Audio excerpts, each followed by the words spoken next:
And we are live. How's it, everybody? I hope you're all doing well. Tonight is going to be a nice one. I'm surprised I got my shirt on because I mowed the lawn today. It almost took me like 4 hours and I got sunburnt crazy. So yeah, I've got my sopping wet shirt on. Got my bottle of mist water just because getting very hot. But it's good to be here. Thank you all for being here. Thank you everybody for joining. Let me just give a shout out to Michael Khan and PJ for being in chat before we go through to everybody in the chat. How you guys doing, mates? Yeah, not too bad. Too bad. I wish we had that problem here where the weather was a little bit too warm.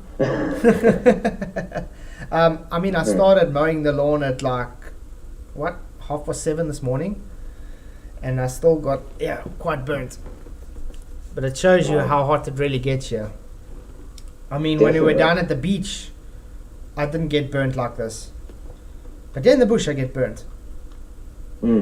Yeah, guys, it's a big yard. What can I say? It took me 2 hours to do the one side and the outside, and then the power went off.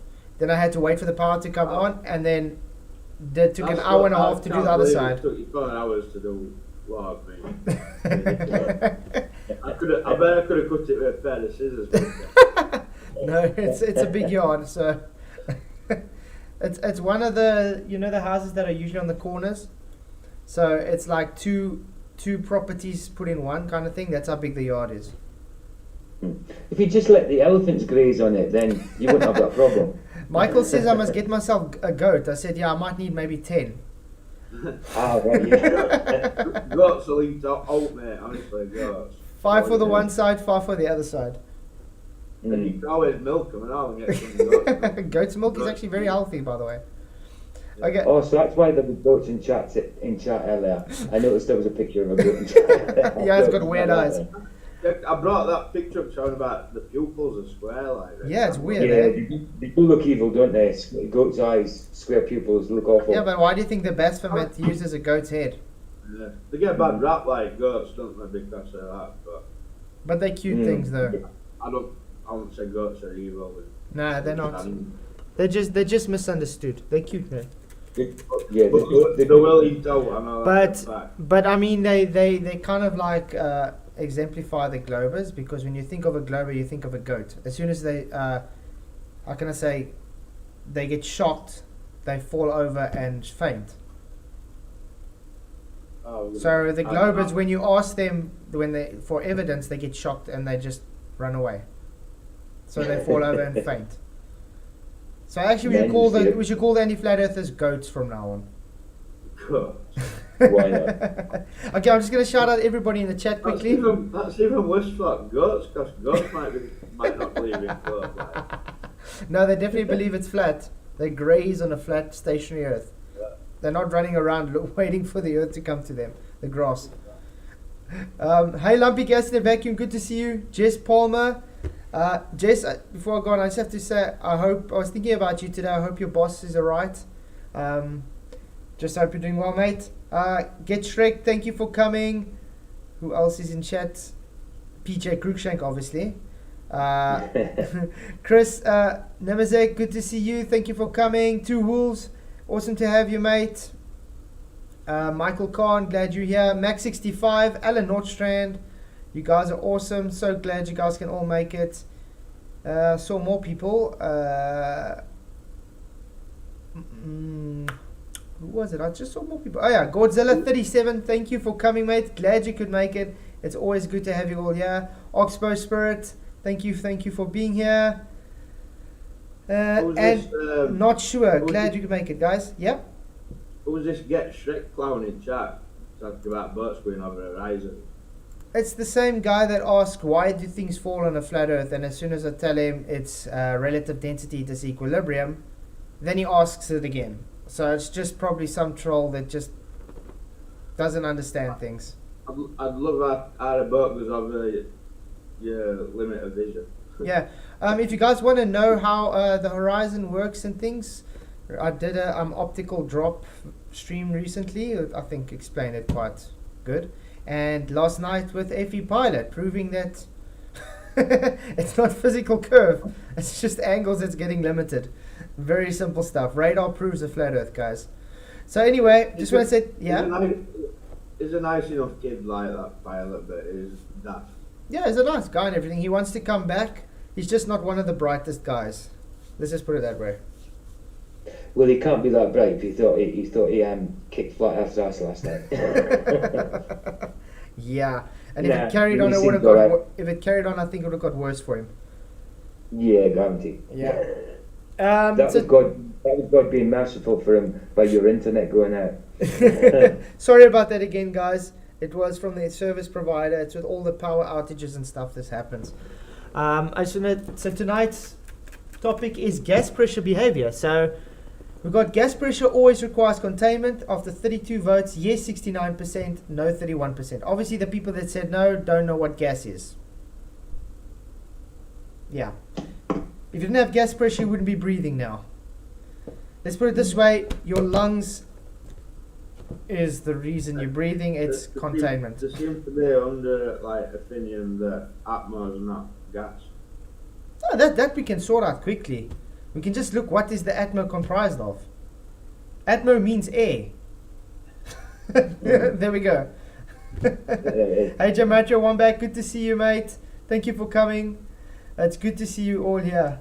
I just want to give a huge shout out to Godzilla because he's really been blessing this channel a lot with all the memberships. So thank you again very much, dude.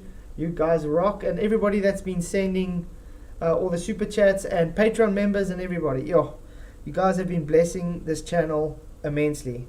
And obviously, guys that's been tipping the jar. Thank you, PJ. You recently been doing great. Thank you very much. I appreciate it, guys. It's been helping me, well, fill the generator. Because everything's becoming so expensive. It's crazy. So you guys ready? You want to do some gas pressure behavior? Absolutely. Let's learn. Yeah. So I was thinking we can start on some Boyle's Law demonstrations. I want the people to take note that every single demonstration that we do with gas is going to show a container. So don't get frightened because it does go against your belief system, okay? And I just have to point out Boyle's Law is why you have your atmosphere in the first instance. It works off of the barometric pressures, which is based on Boyle's Law. And if you didn't have that containment, you wouldn't have your atmospheric pressure readings. So just have to point that out. I hope the sound's going to be sharp. In a demonstration of Boyle's Law, we'll place a balloon in a vacuum bell jar. We'll apply a vacuum, which basically pumps out the air in the bell jar. The pressure outside the balloon will be greater than the pressure inside. The balloon expands to try and equalize the pressure. Volume and pressure are inversely related to each other. When we release the vacuum, the pressure increases and the volume decreases. That was great. Simple. First of all, you saw that they used a container to have the vacuum. They evacuated the atmosphere to have a low pressure system. So the balloon was there, all the gas in the balloon was seeking its equilibrium. It was pushing outwards. You saw that, guys. So if there was no balloon, there would be no gas pressure inside there because that pressure would just evacuate with the rest of the vacuum to go out. Because why? It goes to the surrounding system. So you saw that pressure and volume are proportional to one another, just like he said. With demonstration. So I'm still waiting for the Globies to come and show us without containment. Straightforward. Hey, into the break. Good to see you. Thank you for coming. Glad you can make it. And Dart. Hey, mate. Thank you for coming. So, what did we learn, guys? Containment. The systems are always related to surrounding systems, proportionate to values. Very simple. Let's go on. Another demonstration of Boyle's Law, we will put a marshmallow peep into our vacuum jar. The marshmallow contains air trapped in a mixture of gelatin and sugar. As we apply the vacuum, the pressure outside is lower than the pressure inside. The air in the peep will expand to try and equalize the pressure. That's practically what would happen to an astronaut if it decided to go into a vacuum, guys. Do you understand that? 10 to the minus 17 torr, exactly. Still needs containment as well, Godzilla, that's very true. So, this is why I laugh at the guys. They say, but they only have to worry, they only got 5 psi. Yeah, but you're ignoring all the ton of pressure that it's trying to force its way to the outside. Very simple stuff. Hey, I got a praying mantis on my TV. Okay. Nice. Hey, Tony Whitcomb, good to see you. Thank you for coming. Tony Whitcomb says, if someone asks me what's up, I say not a vacuum, that's for sure. That is a good one. Oh, man. Think about it also. If air can escape solid objects like this, why would they expect it not to escape through material and zips of a spacesuit? Exactly.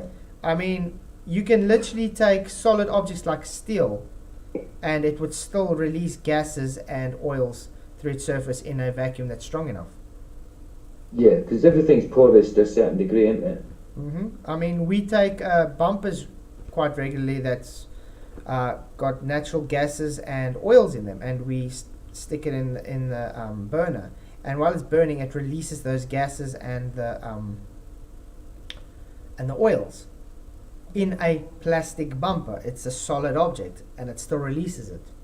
So it's really sad that people think that a spacesuit is going to hold that amount of force that's trying to force out, because they ignore the unit area.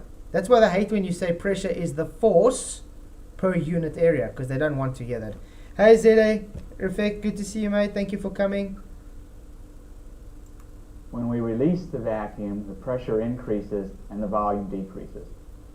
As another illustration of Boyle's law, we'll put some shaving cream into our vacuum jar. The shaving cream contains air trapped in a soap mixture. As we apply a vacuum, the pressure outside is lower than the pressure inside. The shaving cream will expand to try and equalize the pressure. As you decrease the pressure, the volume increases. Yes, exactly, Godzilla. Temperature and where it's mostly produced, globe's still dead though. But the question of us is, what is revive it? Yeah. It's amazing that they say today, oh, but because you ask them, okay, where is the gas produced? And they say, oh no, but it's released billions of years ago. So they forget about all the trees that are releasing oxygen and all the mines that are opening natural gases. You know, they ignore everything. I mean, the guys that you're driving a car, carbon dioxide and stuff's coming out. Where's all these gases coming out, guys? Ground level. Yeah, someone once asked me, a Glober once asked me that, where do you think, don't tell me you think all the gas just comes from plants and stuff like that. And I says, that's exactly where I think it comes from. You know what I mean? Yeah, it comes from ground level. Ground level and below. Exactly. So it makes sense why it's more denser, hence higher pressure at ground level. It's as simple as that. If you had gas factories in the sky, then it would be denser up there as well, because you got more you got a more amount of gas. And it's simple because if you are on the ground, there's trees, buildings, mountains, rocks, the ground, the water, everything. You got much more surface area for the gas to be bouncing off of, and you got most of the denser gases at the bottom, because it takes more energy for denser gas to disperse than it does for less dense gas. Hey Skeptic, good to see you. Glad you could make it. Because it's very simple. We live in a dynamic system. Everything has cycles. Everything has variables to it. I mean, there's temperature changes, there's pressure changes, there's area changes, there's everything changes. So that's why we have the pressure gradients in the first place. But not to forget that all these things are happening on a macro state inside a already contained system. If you didn't have the system contained, we wouldn't be able to even have the pressure gradient in the first instance, because everything would instantaneously disperse into the space vacuum. So it's as simple as that. Even their space vacuum requires containment. And that's impossible because their space vacuum is expanding into nothingness. Even that goes against logic. The giant vacuum chamber in the sky. Yeah, it's amazing. Giant vacuum chamber between their ears, man, right? It's amazing. They don't want to believe in God, creator, but they believe in, what they call a sky daddy. But their sky daddy would be space. That's practically what their sky daddy actually is. Space. Yep. Okay. Hey, Spuddy, good to see you, mate. Thank you for coming. Glad you could make it. I hope you guys are all having fun. Matthew Eastman, thank you for coming, mate. What about the gas in Uranus? Where's that produced? My bowels. Hey, Glilio, thank you for coming. Mike, glad you could make it, guys. It's good to see so much people in chat. How's the votes going? 47 votes so far. That's good. 68% say yes, 32% say no. The people that say no, I'm sorry to tell you, you flunked school. If you had to go to any educational institute and asked, and it's only gas pressure always requires containment, the answer would be yes. Because if you said no, they would laugh at you and probably kick you out. Do you know what you should start doing, Fat Zach? Yeah. Calling some universities up. I want to this year, actually. That's one of my plans. And ask them questions. I want to even interview some pastors and stuff. So that's my plan this year. So That'd be cool.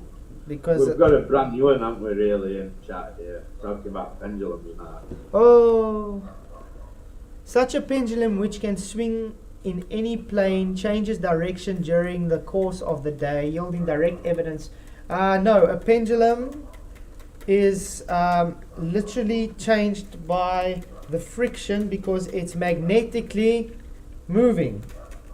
They use magnets to keep it moving.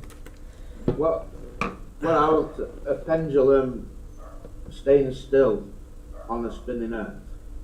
Yeah, that's the whole thing. A pendulum is just moving front to back. A pendulum doesn't drift. Them saying the pendulum drifts goes against what a pendulum is. Just like when they say a gyro drifts. Yeah, that's just really stupid because a gyro does not drift either. If your gyro is drifting, then you should get it checked out because then there's something wrong with it. I mean, every plane in existence would have accidents then if it was drifting. Then what's the use of having a gyro? It's just so they would know their orientation in free space. That's all. Yeah, just lick your finger and stick it out the window. Best way. Because they have the one gyro, so they know they're set to true north, and they have the other gyro, so they know their level, they're vertical. They're horizontal. That's it. That's the only reason they have gyros, not because of Earth spin. There's no such thing as Earth spin and drift. I'm suffering Gary gas pressure. Yeah, we ate curry tonight without the curry. How's that sound? I can't really eat hot stuff because of my stomach. Makes it difficult.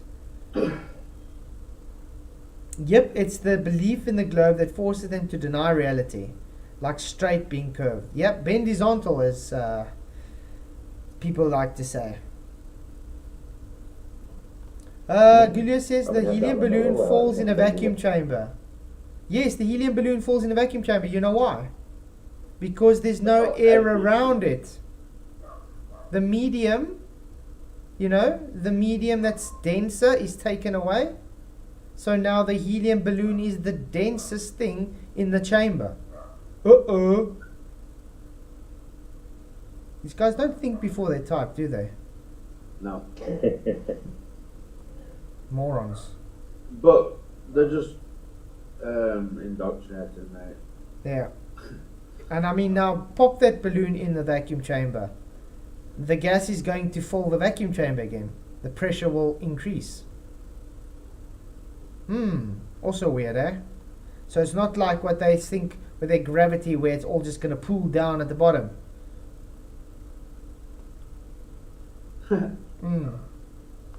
Mr. Sensible last night conceded they don't believe in the really we are experience. Last night on Awake Soul's channel, Ronnie was cracking me up. I haven't watched it yet. I did get the link today. Michael, you sent it, but I haven't got to watch it yet. I wanted to cover it because they're all clowns on there, especially Team Yamaha. What a joke. How about we go through it tomorrow night? You guys up for that? Absolutely. I think it'll be great. Yeah, because these are the same guys that say we live in Pac-Man world or something, where the thing resets.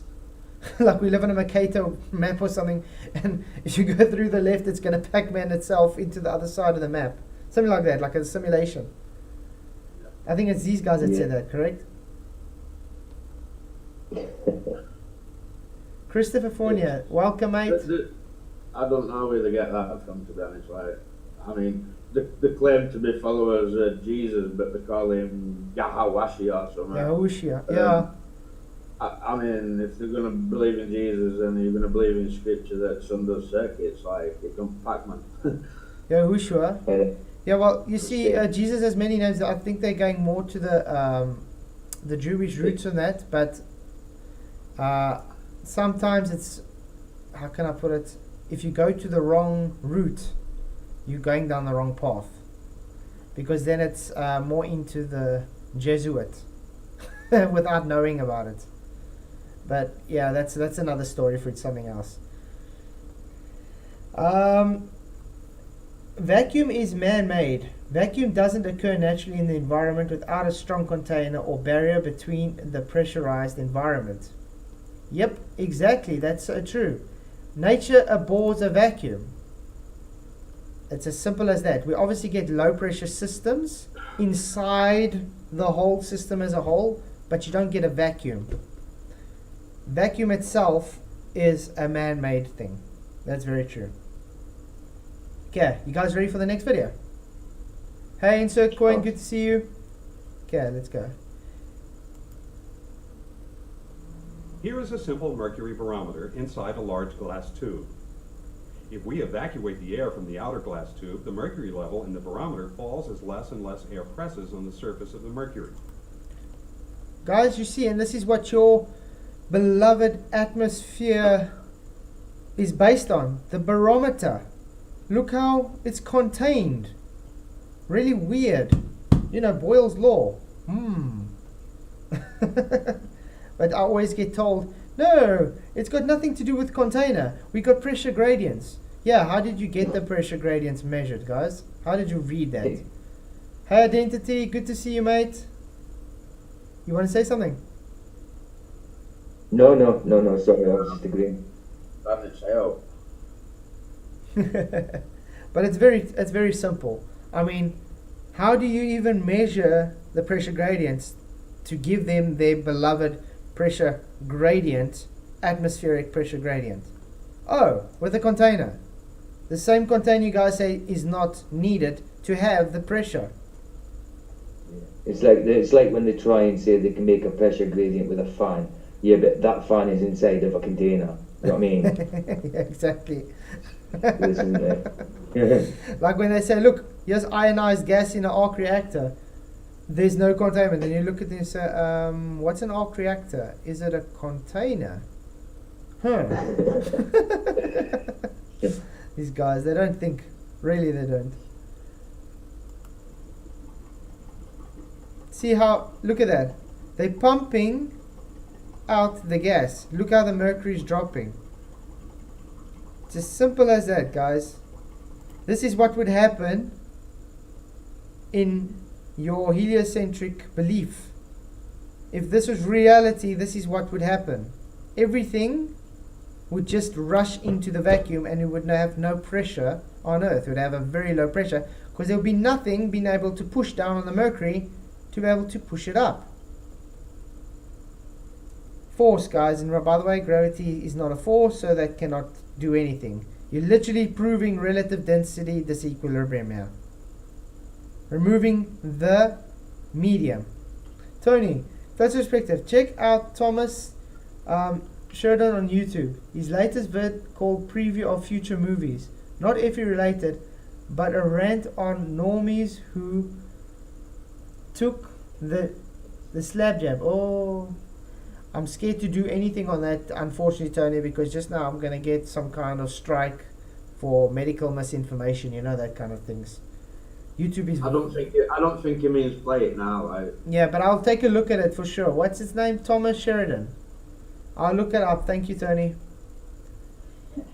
Yeah, only a fool declares to know what he or she... What? To know what he does not. Exactly. A fool thinks he is wise. Oh, True. That's absolutely true. Maybe he's never read his Bible before. sorry, I'm reading chat. Because I can tell you now, I don't know I don't know much, but I do know the things I talk about at least. But that doesn't mean I'm wise or intelligent or anything. I'm literally just giving the knowledge I do know. I'm not going to go and just talk about something I don't know about. But does that mean I'm wise? No ways. Does that mean I'm saying I'm intelligent? No ways. I just know I am smarter than these trolls that come on here, though. That I can tell you for a fact. We've got one in chat now, I'm just replying to it because it's ridiculous. Yeah. Divergent verticals. Hey, Mikey Smith. Good to see you. How can you... How can vertical diverge? You can't. I mean, when you throw a plumb bob makes your vertical. How are they proving that you got another a diverging vertical? You can't, because a vertical is based on having a horizontal reference.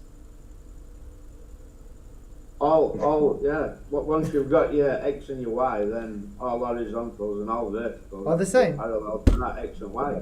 Exactly. Otherwise, what's the point? Exactly. Then there was no point in measuring that in the first place. Curved lines can be parallel. It's quite silly, like you shouldn't really be having to go over them things. It really does become fantasy, doesn't it? It really does become I just have to quickly address this. Yes, curved lines can be parallel, but they cannot be horizontal and parallel at the same time. No. There's your issue. If you're saying it's level and parallel, then it's not parallel. Level requires to be horizontal from A to B. Same height, no higher or lower than the other. So yeah. See how it's pumping out? The sound doesn't sound too kosher. Who cares what Most of the shape air is moon gone. The height is? of You've the got a mercury claim of a shape that moon gets wrecked.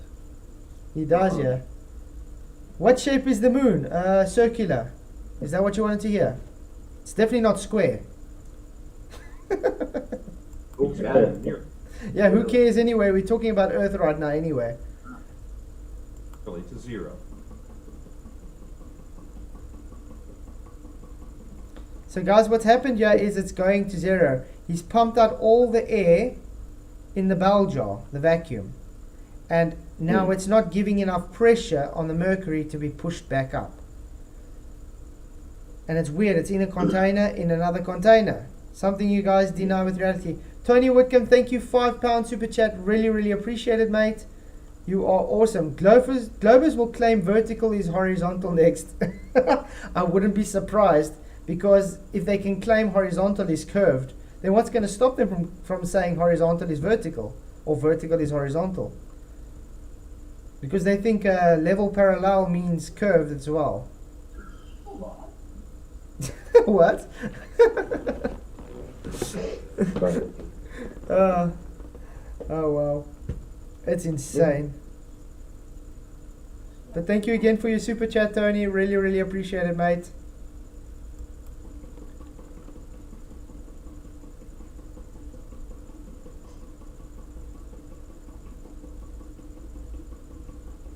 Are you muted? No, Yeah, it's someone's. It just went quiet then, didn't it? really. Yeah. If we allow air back into the outer tube, Oh, the we're back. mercury column rises to its former height. There we go. Why? Because the air inside it is the force. Remember, gas pressure is the force exerted on a surface area. So the gas pressure being put in here is what? Forcing the mercury back up. Going against gravity, guys. Proving relative density disequilibrium, guys. Simple stuff. And what? Is this guy is unbelievable. Is the moon a globe or is it flat? It's Oh my circular. It's circular, goodness. Getcha. That's it. Yeah, Implies it's that's your circular. no. No one's claiming that it's flat or shaped, spherical. Can you say it's convex or concave? You will not know because you cannot go there. It's simply just something we see in the sky. One thing I can tell you, it's definitely not a rock floating in the sky because that goes against any natural observation you can make in reality. And also, it's not physical because you see stars through it. Well said. And Mikey has literally got video footage of it warping. So, yeah. I mean, Alan has got Mars showing through the moon at a stage. I've got a video on my channel that shows stars through the moon by 2 different sources. And I've seen it with my own eyes before. So definitely cannot tell me it's a physical object floating around in the sky. That means I've got a question for everybody here. Type 1 if you've ever seen rocks floating around in the sky. Type 2 if you think it's bullshit.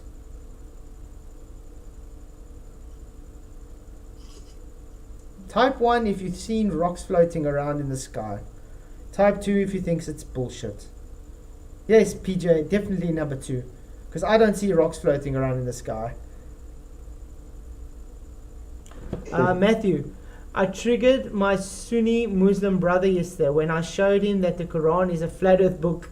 Exactly. They believe 7 flat earths stacked on top of each other. That's what the Muslims believe, guys. You would have thought it takes some, and he literally says Allah holds up the tent, the dome. So yes, it's a flat earth book, guys, the Quran. Unfortunately, the Quran is evil because Muhammad was visited by Lucifer in a cave and not God. So he was very deceived, and unfortunately that's why he's deceived so much millions of people. You can only There's pray. a lot of ex-Muslims and stuff talking out about it lately. Yeah. Yeah, we can only pray for them though. Yeah. We're all getting deceived, don't we? Exactly. Well, no, Hi Neffy, thank you for coming, mate. Tinas Pollard, thank you for being here. RH, thank you, man. Tinas Pollard, define rocks, please. Define sky. I mean, really.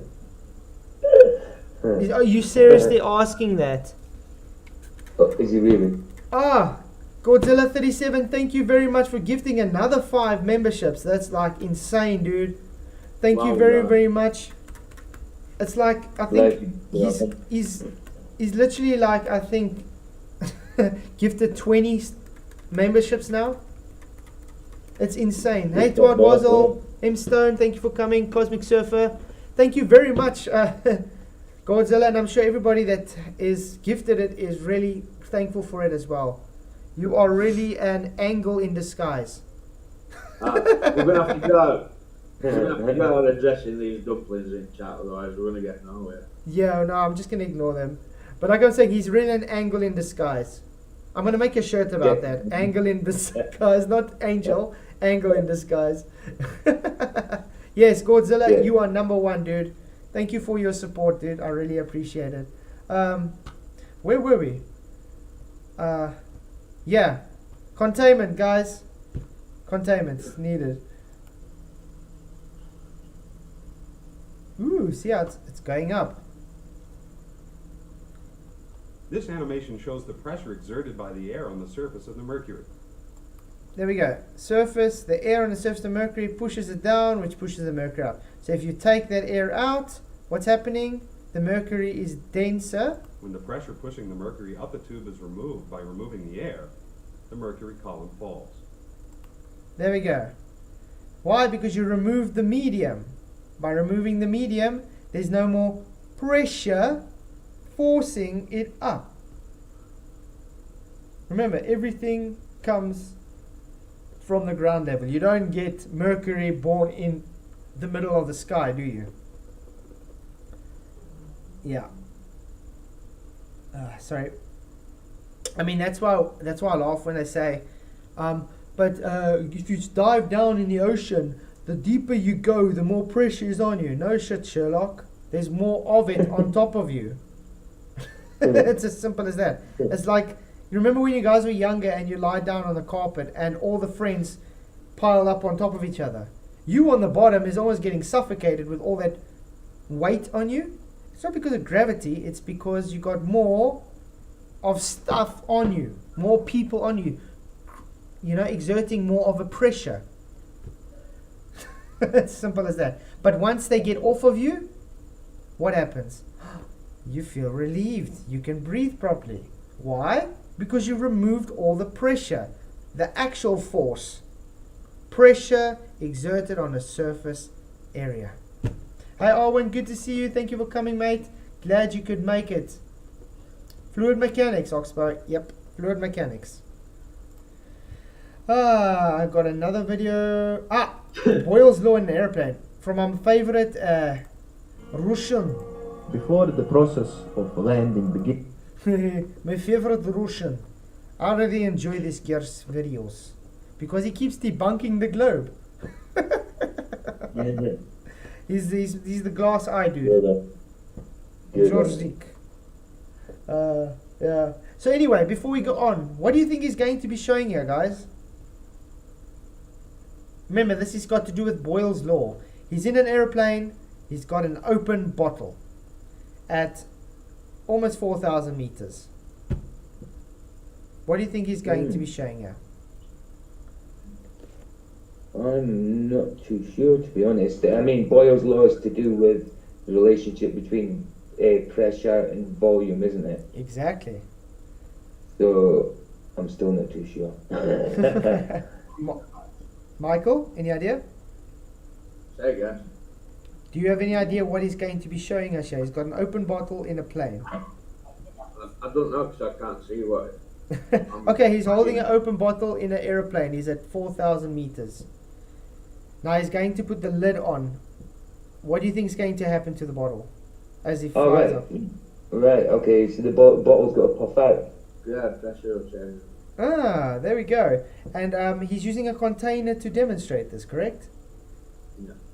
Yes, absolutely. Oh, and they are in a cabin, the air pressure. Remember, pressurized cabin, the airplane. And somehow the pressure still drops. Don't the Globers always bring up an airplane and tell us, oh, look at the airplane, it's pressurized, so therefore it's going to have a stable 14.7 psi inside. So this kind of debunks them as well. No, dude, even if the thing's, the what's in the airplane is still sealed, it still drops in air pressure because there's a lot of variables at play. Very simple. So, hey Watt, good to see you. Thank you for coming. Godzilla 37. I don't know what it is. I know what it's not. It's not as claimed. I 100% agree, Godzilla. 100% agree. take an empty, simple plastic bottle and put the cap on. Squeeze firmly. Now on the screen in front of us, installed on the seat in front of us, you can see altitude. Here I increased speed of the video 8 times to observe this phenomenon better. Notice we also entered clouds at 3,600 meters above ground, and we are landing in Montreal. You see how he's dropping in meters, guys, and look what's happening to the bottle. Just look at the bottle. You can already see it's getting squashed there, and it's closed. You see, it's a separate system so remember, this is a closed system, correct? But the bottle is obviously, it's not a rigid container, and then you inside another system, just like the airplane is inside another system. So Yeah. yeah, it's very simple stuff, guys. Simple to understand. Containment. Pierre Elliott Trudeau Airport. What is important is notice that the bottle is being squeezed in, crushed, due to some mysterious force as we are landing. Crushed due to some mysterious force. What do you think that force is, guys? Is that force gravity or is it pressure? I would say it's pressure, to be honest. So is this... But I did get it wrong. I said it was going to puff out. I said it the opposite way around. Yeah, but you thought he was going up, he was going to climb. Yeah, I thought it was Yeah, going he's right, going yeah. down. So it's just inversely proportional. So yeah, it's very simple, guys. Pressure is the force here. The gas pressure is forcing on the bottle. It's not gravity. Where's your gravity now, guys? We can demonstrate the pressure. We can demonstrate pressure forcing the container to get squashed. But we cannot demonstrate gravity to doing anything. Gravity is not a force. Gravity is a man-made concept in the fourth dimension, a mathematical construct that does not exist. So every time you bring up gravity, you are just showing you have nothing but a belief that cannot be demonstrated in reality.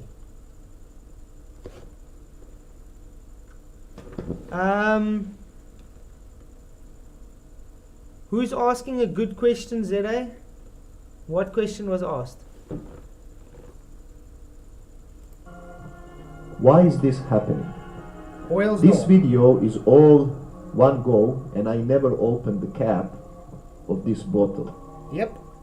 The plastic bottle is being squeezed because of the consequence of Boyle-Mariotte's law, or Boyle's law.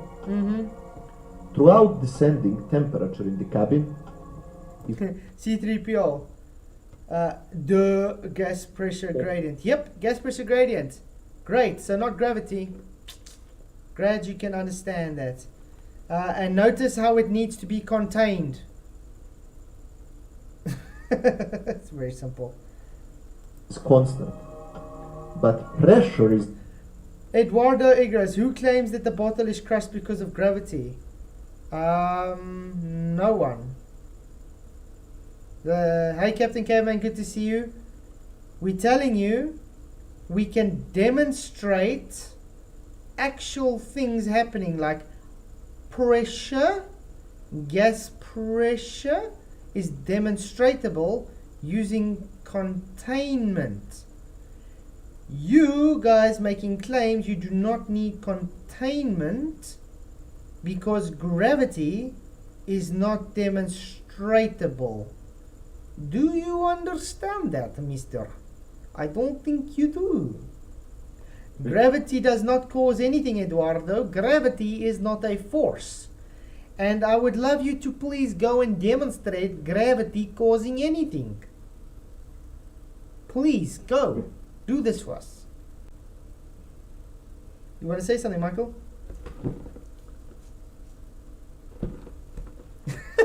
All believers are a few radians short of a full circle. I didn't say out, mate.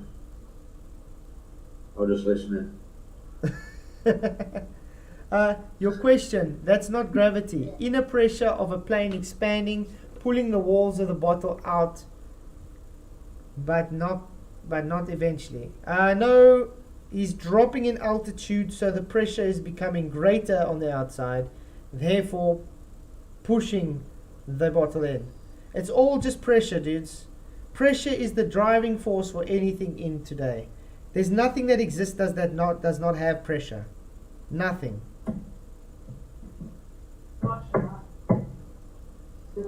What's Cavendish? Cavendish doesn't prove anything, dude.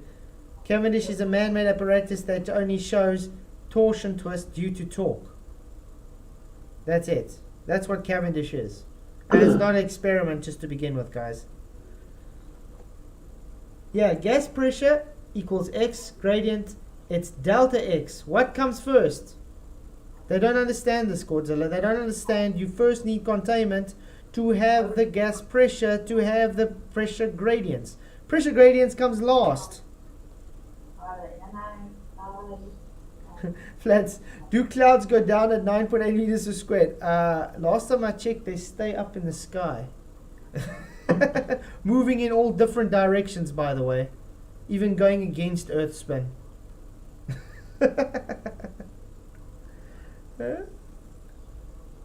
Oh, wow. Is increasing as we are losing altitude. And the Boyle-Mariott's law says if the temperature is constant and pressure is increasing, volume will decrease. You heard that? If the temperature is constant and the pressure increases, volume will decrease. That's exactly what's happening because he's got a constant temperature where he is. His pressure is increasing, so his volume is decreasing. Cavendish is a demonstration of torque. Literally a measurement of torsion twist because of torque. Not gravity, that's the whole point. We're looking for a demonstration for gravity. Get it? Gravity, or unless you like fight the flat earth that thinks gravity is torque. Is gravity torque? And this is what we see in front of our eyes. The plastic bottle is being crushed. And the volume is taken because pressure is increasing. Yep. Here we are also leaving the clouds. Cloud base was at 500 meters above ground level and Yep. the bottle is continued to be deformed. I will go back now to real time because we are about to land. Very simple. He's 95 meters above sea level. And the bottle is almost crushed from 4,000 meters. Also note he was at like almost 600 kilometers an hour when he started. Now he's at 263 kilometers an hour. I just want to know, is he flying with the Earth spin or away from the Earth spin? Is he flying backwards now? And the gas expands in all directions to fill the available volume set by the gravity well with space-time. Oh man. Why did I even have to read that out? Into the braid, exactly, it's torque. Has any of these guys ever used a prop shaft before? What do you think happens? How do you think a prop shaft turns? Why do you think it breaks if you got too much torque going through the system? Yeah, it's like a supercharged variation of the Cavendish. How's that? You will see shaking associated with landing.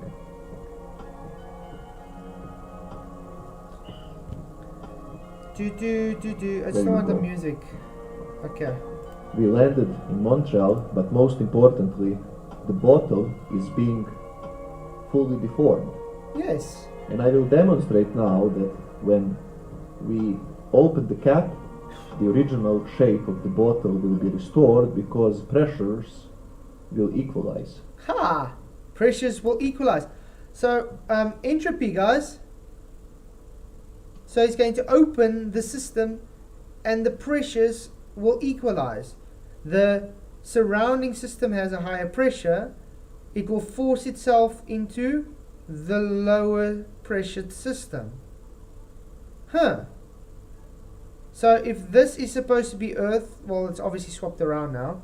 The aeroplane would be Earth and the bottle be space. And you opened up space now.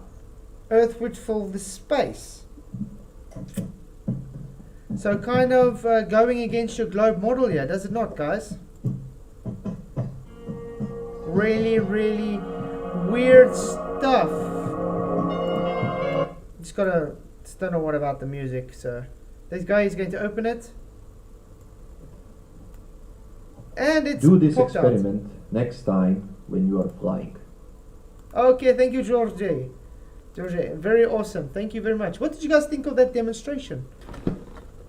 I won't be able to tell you because I can hardly hear anything. I'm listening to Element at the minute and I can hardly hear the video at all. and I've just tried it on the volume on YouTube, and YouTube seems all right, but through Element, I'm hardly doing it at the minute, so I haven't got a clue. It's really low for some reason. It's really low at the minute, and I don't know why. I don't know if it's from here, if it's my side, or maybe or it's a what. setting I need to do. I'm not sure. I think I might have to try and figure out the sound settings. That's just texting Michael in chat to see if you could hear. No, in the YouTube chat. Quiet like. Well, can you hear it? Is it quiet on your side as well, Michael? Quiet, I can hear it. Oh, can you? See, I can just if I strain. Do you know what I mean? But if I turn it up on YouTube, I can hear it. But I can't. If I do that, then I'm going to be like falling. Do you know what I mean? Sorry. Oh yeah, but it's very simple. All he did was he showed a great demonstration of Boyle's law, and he showed entropy, literally, Yeah, and he cool. showed it requires containment. Right. So did he open the bottle? I didn't. I was trying. Yeah, he I was- opened the bottle at the end, and the surrounding system, aka the cabin, with the higher pressure, Right. forced itself into the lower pressure of the bottle, and that's Right. expanding So the it did volume what I again. said the first time. Yeah. Mm. It did what I said the first time, just the other way around. Yeah, it's just opposite. It's like if you take a packet of crisps, chips, and it's sealed, and you drive up a mountain, it would start to puff up until eventually Yes. it'll explode. It's exactly the same because the air pressure inside the air packet is going to force itself to the lower pressure on the outside because it's got a greater air pressure, and kaboof. And that's exactly what will happen with the so-called actual spacenauts, you know? Their spacesuits will explode into this space vacuum. But then again, we don't even have to talk about that because Earth would not be existing right now as a pressurized system because it will all expand into space, the available system. Exactly. If you pay me 50 euros or more, I'll even let you rumpus me with your flat earth reflexes. I don't even have 50 euros to do that, Owen. I'm sorry. But Baldwin would do better than all the Glovers, though, that's for sure. I think I did download another video. Ah, yes. Do you guys want to listen to Skip Science It Out? Or I Can Science, or whatever his name is. Welcome back. He's relative density and acceleration. This is obviously his part 4. I want to do a whole series on this guy. We can science, or Yeah. I can science that kind of thing. Absolutely. We can do on that now because he's just gonna maybe catch on gas pressure because it's got to do with it. Hey Rob Keen, good to see you. Thank you for coming, mate. Glad you can make it. So let's see what he says about relative density. Obviously, he's just talking about normal relative density, not relative density disequilibrium. That's usually the problem these guys have, though, when they're trying to debunk relative density disequilibrium. They ignore that it's got an equilibrium part to the end of it. But let's see what undebunkable, isn't it? it is actually. I mean, it's been scientifically validated. You can't debunk egg experiment. No, as I said, scientifically validated. There was a hypothesis, an experiment validated the scientific hypothesis. And people can make fun of Anthony or whatever, like, but I can remember him having us do it at school. We did do it at So school. it's a valid experiment. Yep, for sure. Okay, let's see what he has to say for himself. By the way, he is definitely a globe guy, and he's going to make excuses on why relative density could not be the reason. It's got to be gravity, but we'll see why. And you know what it usually is? Because I say so, now therefore. Yeah. Back to Science for Skeptics. We've been working our way through the concept of relative density as a potential replacement for gravity. And tonight, we're going to extend what we've learned so far to embrace what happens when our whole system is under some kind of acceleration. The whole system under kind of acceleration. So it's already begging the question, that the Earth is on acceleration. Am I understanding that correct? Hey, RH, good to see you, mate. Think you could make it? Because to me it sounds like he's saying it's on acceleration because relative density and acceleration. But we'll see. You'll see why he's trying to push this. Why he's trying to push acceleration. But it's actually so rudimentary. How can I put it, on a rudimentary level, that he actually shoots himself in the foot with his own argument. But you'll see what I mean. Let's recap for those who are just now joining us. This is our equation for the law of relative density. What this allows us to do is predict the weight or buoyancy of any object based on its density relative to the density of the medium it is in. Now, if this equation comes out as a positive number, that means we get a weight for that object. The object sinks. If this subtraction becomes negative, then we'll get a buoyancy. We'll get a negative weight, which I am using as buoyancy. So we get it because it's medium dependent. That's it, yeah. But like I said, guys, he's simply ignoring equilibrium, so he's using the normal relative density equation. But it still plays quite well for relative density disequilibrium.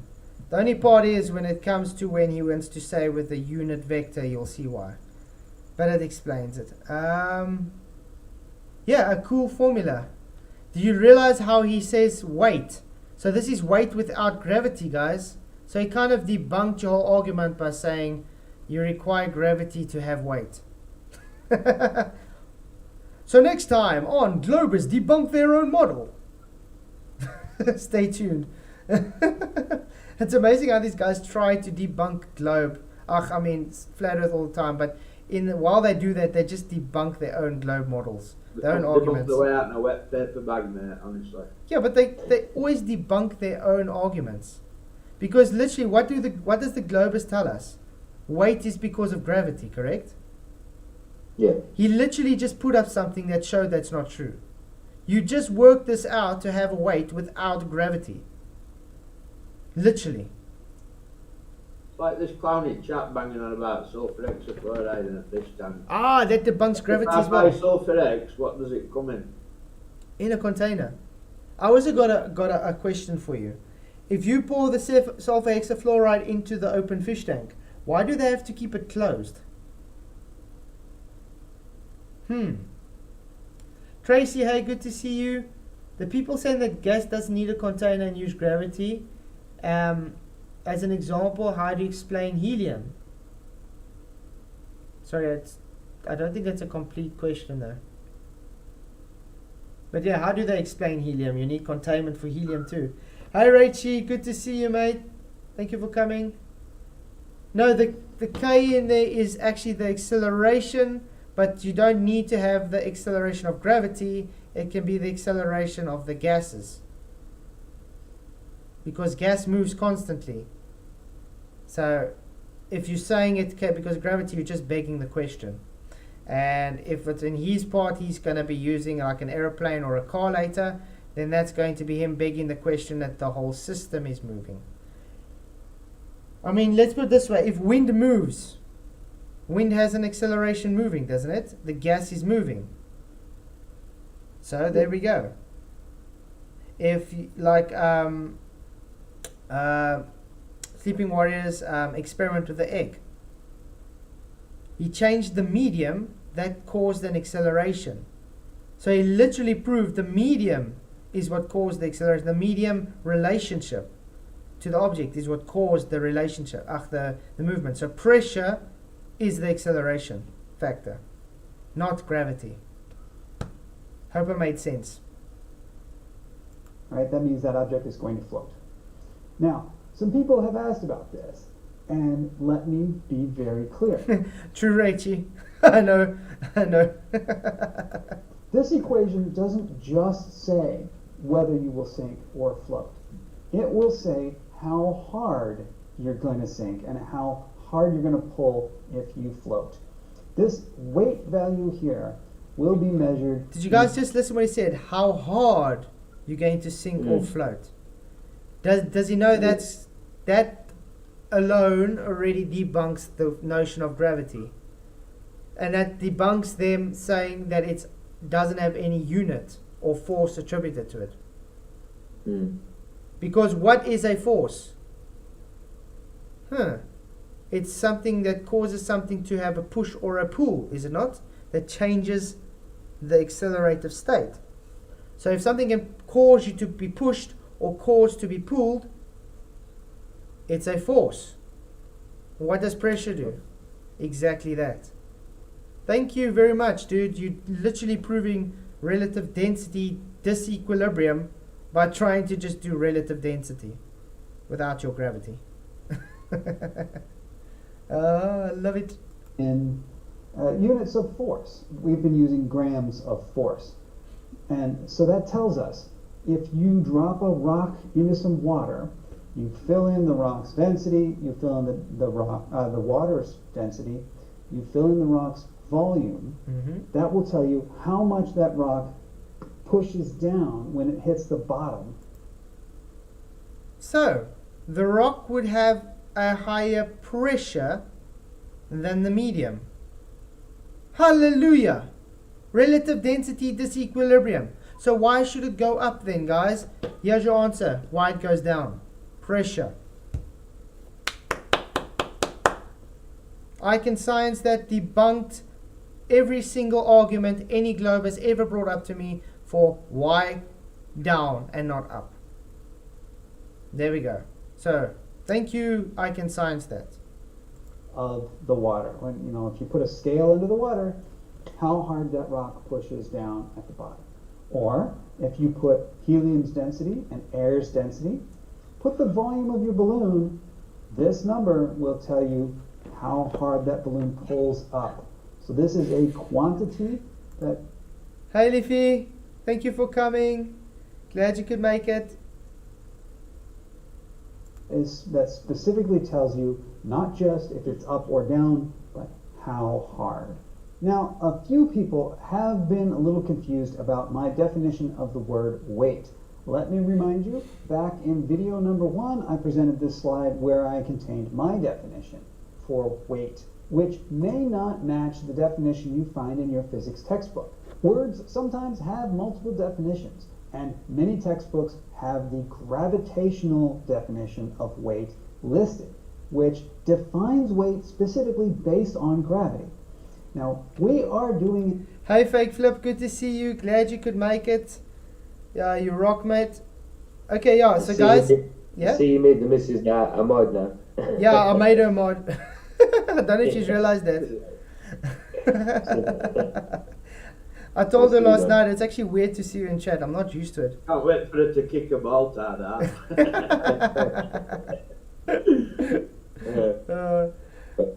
that. Anyway, guys, you see here, he's... What does y'all lads think about all these idiots? She stays anonymous in that. Doesn't really want to talk about it. She just says a lot of things she doesn't really understand. So she just stays out of it. But yeah, some of the things she says, some of the people are really stupid. Let's put it that way. Yeah. Yeah. Well, she'd be right. She'd be right. Yeah. She's one of those that don't really worry if it's a globe or a flat. It doesn't bother her, so she just moves on with her life. That's about it. Mine doesn't care. My missus wonders why I care so much. Well, I did you. Well, it bothers me that I've been conned. Yeah, that's it. That was my biggest gripe. You know what I mean? That I'd been conned and I didn't know the truth for this long. You know what I mean? Yeah. Yeah, that's what I say. For me, it's just become a passion.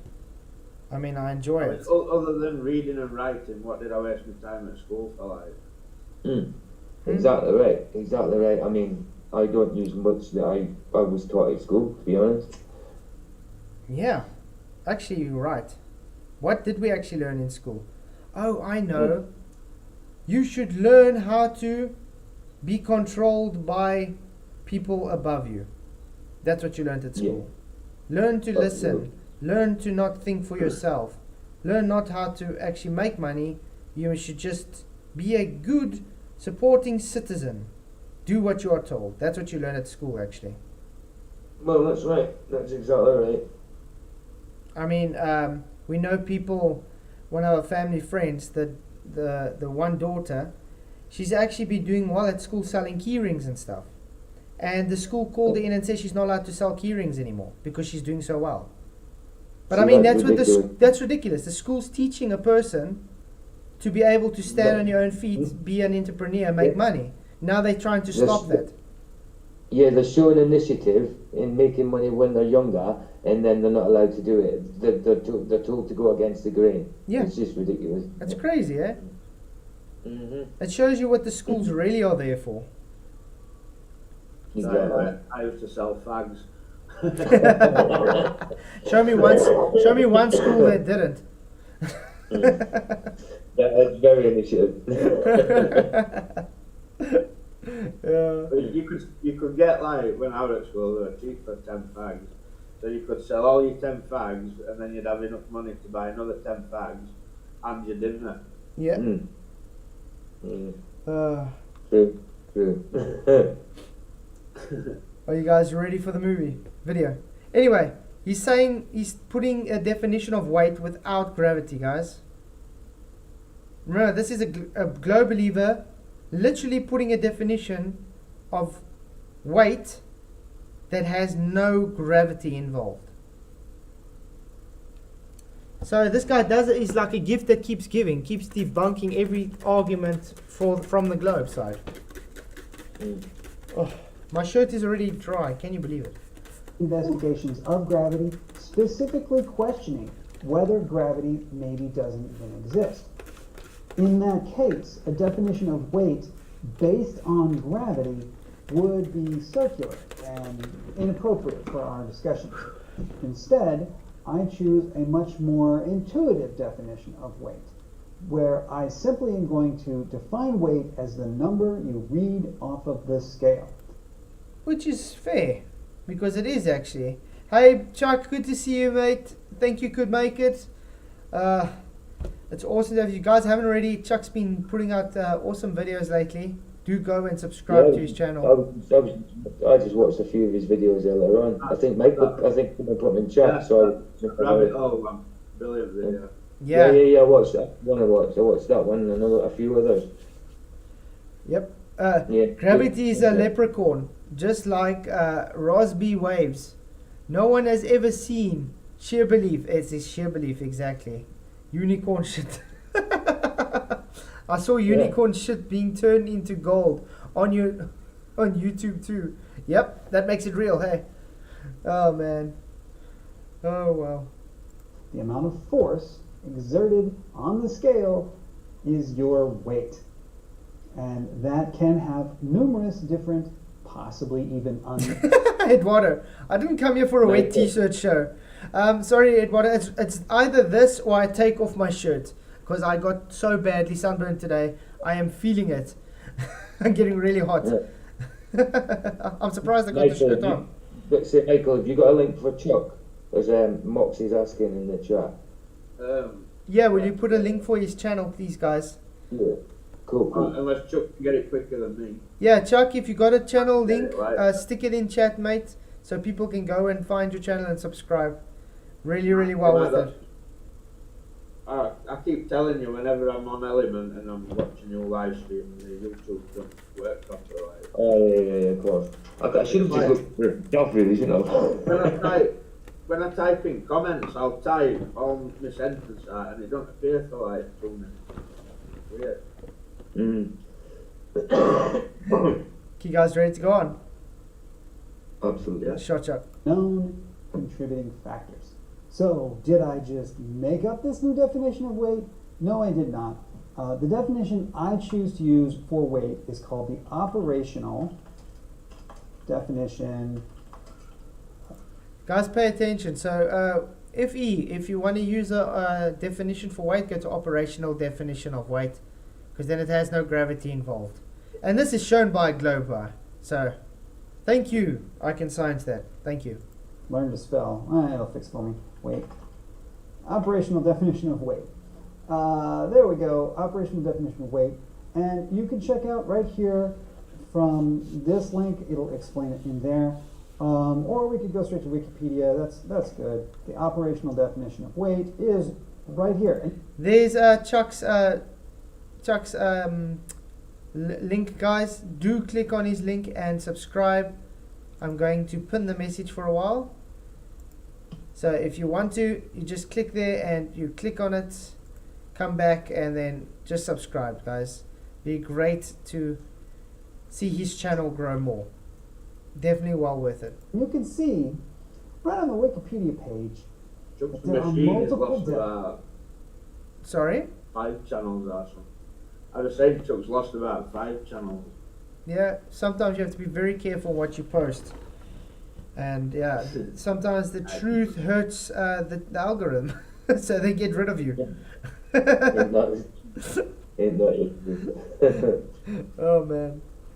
So yeah, guys, do subscribe to Chuck. No stress, Chuck. You really do deserve it. I was quite shocked getting that copyright strike Yeah. It's crazy. from 2021. Mm-hmm. Yeah. definitions of the word weight, which is one of the reasons why when someone makes an argument based on the definition of a word, that should be an immediate red flag that we may have a problem here, because words often have multiple meanings. Sometimes they have very specific meanings in certain contexts. Sometimes they may be used colloquially to mean, just the way people. I don't really agree with him what he's saying here, though. A word has a definition. It's got that definition. Yes, they can use it colloquially or specifically, but it's still got that definition for a reason.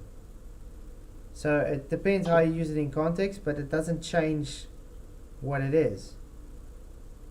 So that's why when they say with level, it's a horizontal plane. Just because they add, yes, and they added it, it wasn't always there, curvature of the earth, which contradicts the rest of what level is, doesn't mean it's curving. It just means they added there because of the belief. Does that now change horizontal? No. Does it now change level? No. It just means they put something there because they have to contradict what level is to keep their globe model.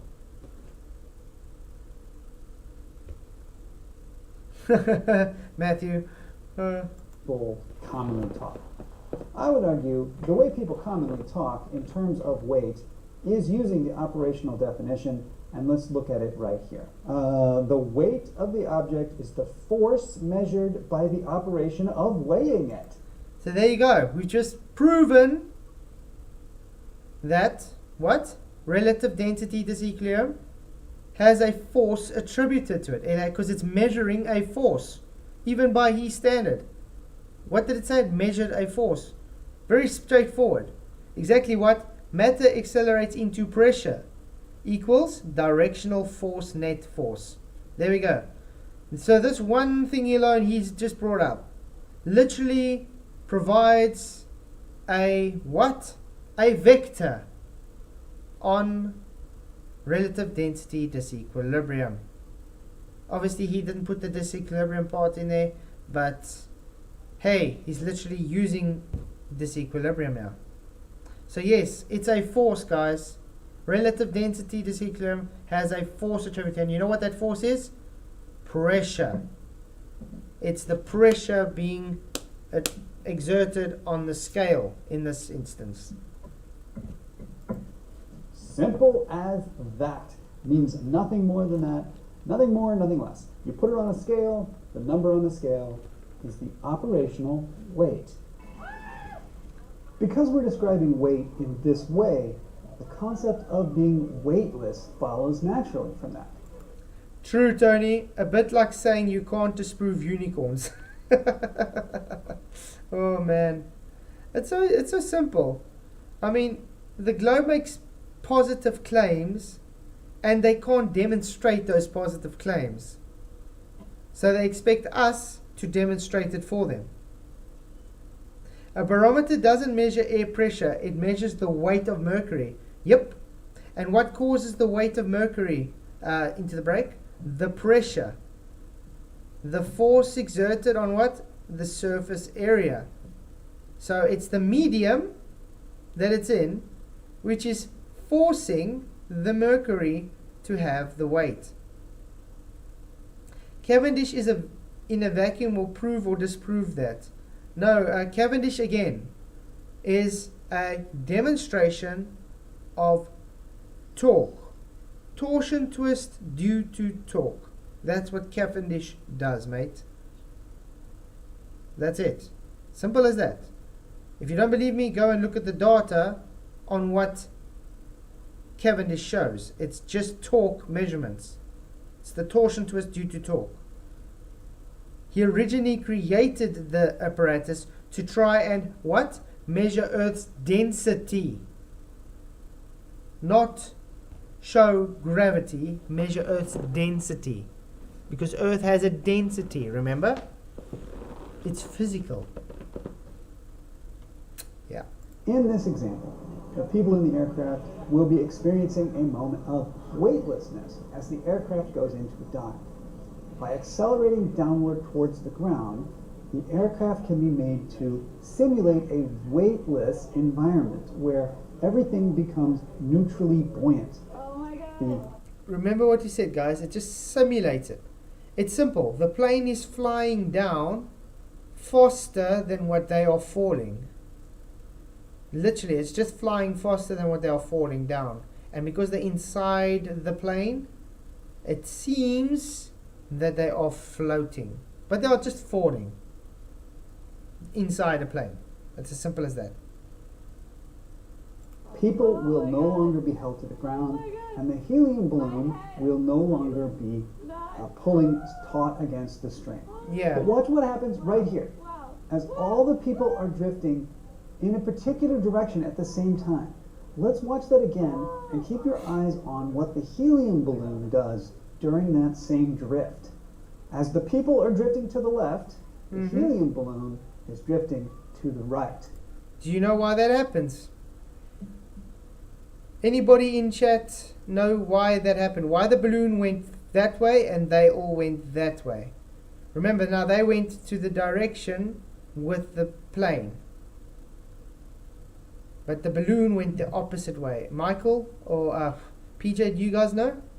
It's actually a very easy one. Hey, Not One, good to see you. Thank you for coming. I'll give you a clue. It's got to do with gas pressure. Can you still hear me, Flat Right? Yeah, I can hear you. It's DJ was dropped out. So do you have any idea why the balloon moved in the opposite direction? For me. Yeah, because remember, the plane is now dipping up again, and that's why the people are moving to the back of the plane, because they're just free falling instead in the plane. But the balloon is moving forward. Would you know why this happened? Pressure in the plane. Yeah, exactly. Rach is also right, because of less dense. What happens in the cabin? Everything, now the plane is moving upwards. The people are going to fall back because they're just free falling. That's common sense. The gas inside the cabin is going to move to the back of the plane. The helium balloon is less dense than the gas. So what happens? It forces the balloon forward to the less dense area. So the pressure is greater and forcing the balloon forward. Pressure causes the balloon to move. So, relative density disequilibrium, validated. Thank you very much. But let's see what his excuse is. They're moving in opposite directions. Woo.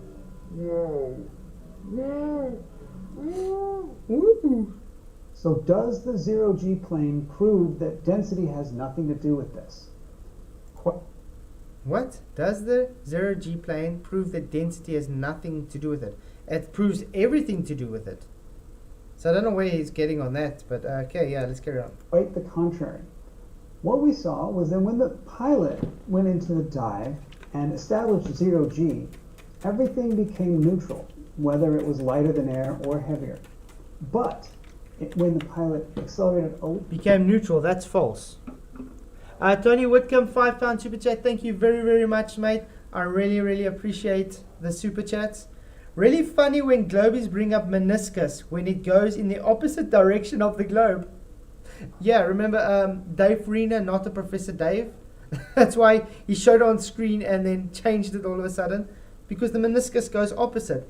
Like when Simon Dan said a rope will curve to the earth, and then I show a picture of a rope bridge and it curves the opposite way. Yeah, they don't really think before they talk. Choose Life. What am I wrong about, Choose Life? It's very simple. Maybe we should draw it. I think so. Let's draw it on paint again. You guys can see this, I hope. Okay.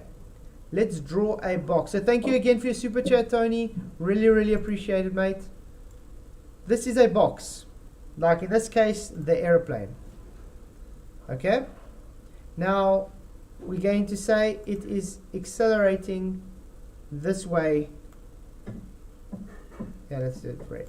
It's accelerated that way. Now we got... Where's the... I don't want to fill. Maybe I don't want to use a pencil. Is there something else? I want to. Oh, there we go. Let's put some airbrush. Yeah, okay, that can work. We're gonna make it a bit thicker. 16 pixels, and let's make it blue. Now, when it moves around, remember you got gas all over in here. Which way is the gas going to move when it's accelerating forward? It's going to go thicker here. This is where the gas is going to move to.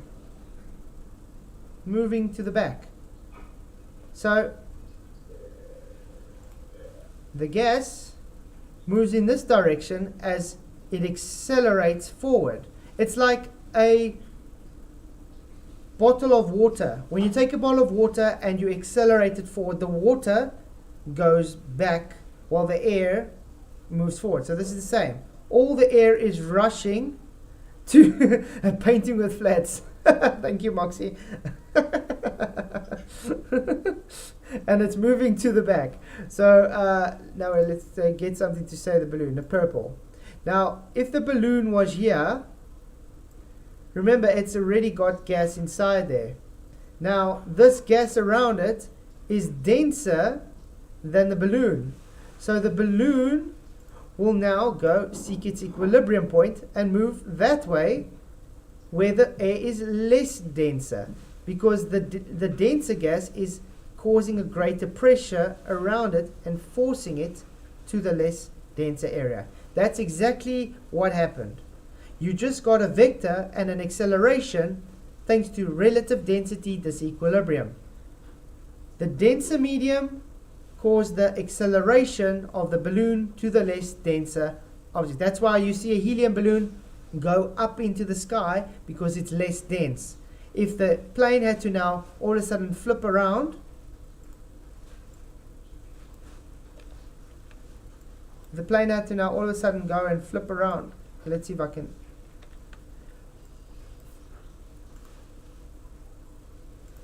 Flip around, it would go in the opposite direction. Understand? It's as simple as that, guys. Hey Ryan, good to see you. Thank you for coming. Glad you could make it. So that shows relative density occurs when a force is applied. It's not the source of the force. Just proving the relative density. No, Ryan. It shows pressure is the force attributed. Pressure causes the acceleration. Just because he caused the pressure to move with this acceleration does not mean now the pressure is not the cause of the acceleration of the balloon, of the density. You don't even need an accelerated how can I put it, frame of reference to make it move. You just literally change the density of the medium. It's medium dependent. So Let's goes back to the egg experiment with Anthony Riley, Sleeping Warrior. We got the container. We're going to add some water. Remember, it's got a density to it. There's water in here, da la la la la. And we got an egg. Thank you, Anthony. So let's say the egg sits here now in the water. Where is it? It's floating there relative to the medium. So if we make the medium denser, what's going to happen to the egg? It's going to cause a pressure which forces it upwards. Now, if we had to make the medium less denser, the egg will no longer be forced upwards. It will have a greater pressure than the medium around it and therefore force itself down. Get it? As simple as that. I don't know how much more simpler I can make it for you guys. That is how relative density disequilibrium works. The pressure is the force. The pressure exerted on the surface area. So, when the object is denser than the medium, it causes the force. Understand? It's forcing itself down. But if the medium is denser, it causes the force and forces the object to the less denser area. It's a lack of donkey. Capish? I think you guys understand that. Michael, did you hear that? Yeah. It made sense, correct? Yeah. Okay, cool. Because sometimes I wonder if I even make sense in my own mind. Sometimes, but sometimes. But you understood it though. Yeah, absolutely. Okay, absolutely. cool. So let's go on. A little bit more, we saw that the people, heavier than air, were thrown upwards towards the ceiling, while the lighter than air balloon was thrown down towards the floor. So what does that mean in terms of this equation, our law of relative density? Well, what we saw was that the reaction of the objects was still driven by the difference in density. But Was driven by the difference in density. Thank you. So if it's driven in the distance of density, you've got your pressure mediation, you've got your force and your vector. This is basically Archimedes' principle. Yep, exactly, Tinas. Archimedes' principle. And Archimedes' principle, when it came out, never ever used gravity, just to let you know, because it was 1,900 years before gravity was even conceptualized. You guys do understand gravity just likes to hijack everything, all known physics. That's it. You don't actually require gravity for anything. Because just because they put a G there to have a constant doesn't mean it makes it real. You can change that G constant and call it unicorn farts and get exactly the same effect. Especially if it's unicorn fart. Love you lots. It's awesome to have such an awesome, loving wife. Makes me coffee, comes and supports me on stream. Absolutely. Okay, let's go on. by accelerating upward or downward, the pilot was able to somehow modify this k vector. Remember, Yeah, he modified the amount of the force. Just like you can modify that amount of force just by changing the medium. But he's not going to say that, obviously, guys. Why would he say that? Because if he said that, he's just validating relative density disequilibrium, which is already done the whole time, though. But yeah. Hey, MC Scorpio, good to see you. Thank you for coming.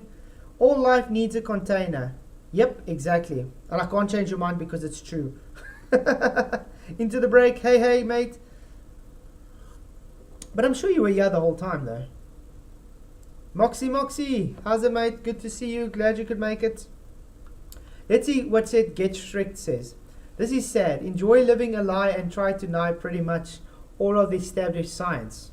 You are promoting a conspiracy which can lead people to more dangerous conspiracies, such as being an I'm not going to say that word. Get Shreked. The problem is not that we are denying, it's that you are denying reality. We're literally explaining to you with demonstration reality. You are unable to demonstrate your belief system to us. It's as simple as that. The only ones that are misleading here are people like you trying to mislead people to believe in your beloved globe model that violates natural law. So if you can actually come and demonstrate your globe to us, it would be a first ever in history. And by the way, your globe has got no science whatsoever, only pseudoscience, which proves you don't know what science is, because you wouldn't claim science if you knew it. What he's just said there, it's vice versa for us. That's exactly how we feel about you. You know what I mean? The only difference is we actually have Yeah, absolutely. have backup for our claims. They don't. Choose Life, what link is this? Do you want me to go and look it up? We've helped millions of creators. NASA's Perseverance Mars. Oh. We've already debunked the Mars, dude. You cannot go to a space violation vacuum. You can't go to Mars. Heck, I even showed dust devils on Mars. It's impossible to happen, and yet they show dust devils. You know why? Because it's on Earth. They film it on Earth, and then they say it's on Mars. It's as simple as that. I think they did it in the Nevada desert before. They've done it in Greenland. Two places, Greenland one, I know. Nevada desert. They've had a few places. They've had Alaska even. They keep changing, you know. You just got to find an environment that suits them. Photos of the exact same landscape, haven't they, that they were using. We've had people that literally go to places like Greenland, and they go to the actual place where they filmed this on Mars, and they go to that place on Earth, and they take a video and show you, look here, this is what they showed there, this is what they showed, this is on Earth in Greenland. Literally. But no, it's true. It's on Mars, guys. Yeah. We measured the K vector. We found in our own kitchens that we got 1.0 grams of force per gram of mass. Also, guys, I just have to point out, that's not a measurement, that's a calculation. Globers seem to suffer from understanding the difference between measurement and calculation. Just have to point that out. But what we saw in the flight was that when the pilot went into the dive, accelerating downward, if we were to measure K in that situation, we would have gotten 0. And then there was a point. He's getting triggered, guys. Get Shrek. No, you are a charlatan. You are an insult to all of establishment science, and prey on those who don't understand the jargon. Oh man, I was reading that. Okay. Those who don't understand the jargon you spout. Luckily, most people are sensible enough to realize your idiocy. Wow, that's a buttered comment if I don't know myself. Grit Shrek, do you maybe want to come in and have a conversation about this? That comment, Fatzai, what? Defeat. It's a defeated comment, exactly. He doesn't have anything. So, Get Shrek, if you actually have anything, you are more than welcome to hop into the Discord, and then we can have a conversation. You know, while we're at it, let me open the Discord quickly, because it'll be interesting to see. Oh. Yeah, guys, if you pilot, I just follow the evidence. 1, water always finds its level. Yes, that's flat earth proof. My eyes are level with the water. Great, so a horizontal. Why am I looking down at the sun? Because your plane is angled up and it's away from you. It's setting, you know, limiting angle, optical drop. We've explained this. Literally flat earth proof. But anyway, we've explained to him. I'm in here, dude. It's just getting on a plane listening to these idiots, doesn't it? It makes me. This guy scares me. I don't think I would ever trust getting on a plane if he's flying. No, hell no, hell. I mean, he literally told me yesterday, radar and stuff has nothing to do with angles. no. Yeah. while I show on screen from textbooks angles. Well, angles are our angels. Yeah, that's why I say you're my angle. I think I'm gonna create a shirt of that. You're my angle. Definitely. Buddy Taylor, That's good. Flats, my son has been watching with me today. He's a baller, but he wants to hear from both sides of the argument. That would be great, mate. If he ever wants to chat, more than happy to have a conversation. Just let me know. But yeah, like I said, I can only give the knowledge that I do know. And I'm definitely not claiming to know everything. I will never ever know everything. So yeah. But you see, that's the difference between normal globe believers like Spuddy's son and anti-flat earthers. Anti-flat earthers will go out their way to ignore reality. You know, ad hom, just make fun of you, be a bigot, and when asked to come and do something about it, you know, come and talk, they'll just run away. Remember when we said they were goats? Exactly what's happening. So, get shreked, you're a goat. I just scared the shit out of you, and so you just fainted. Love the people that think they can change your minds through a YouTube chat. All the info available in the world, and they think they can come and hit the blinkers off. Exactly. Okay. When it got even less than zero, that K became a negative value. It looked like a very small negative value, which caused the helium balloon to be driven downward. Okay. This is where I gotta correct him a bit. Because it becomes a negative value does not mean it's a negative force. It just means it moves the force to the medium. The medium will have the greater pressure. The medium will have the greater force. Understand? So when it becomes negative, the medium is the greater arbiter. It pushes it up. But when it's positive, the object has the greater pressure, the greater force. Because there's always force. Pressure, always a force present. If I've got a... yeah, I should actually show those fainting goats. Oh, wait. I got a better one. I just want to quickly get something on my channel, guys. You've probably saw this. One of the shorts I had a while back. Actually, a question I want to ask you guys. Should I make more shorts?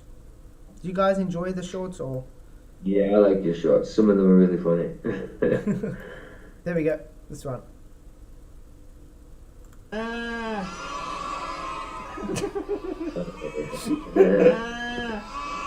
So cute.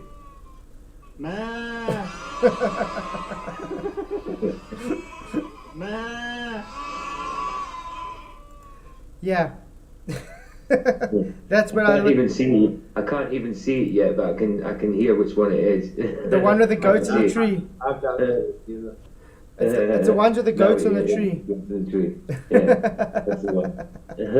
But yeah, the fainting goats. I think I'm gonna make another one with a fainting goat. Yeah, man. That's cool. Yep. Okay, so yeah, like I was saying, so when they attribute the minus, when the K goes into minus, it doesn't take away the fact it's a force. It just literally moves the force, the pressure, the medium. So the medium, it just shows the medium having the greater pressure force than the object.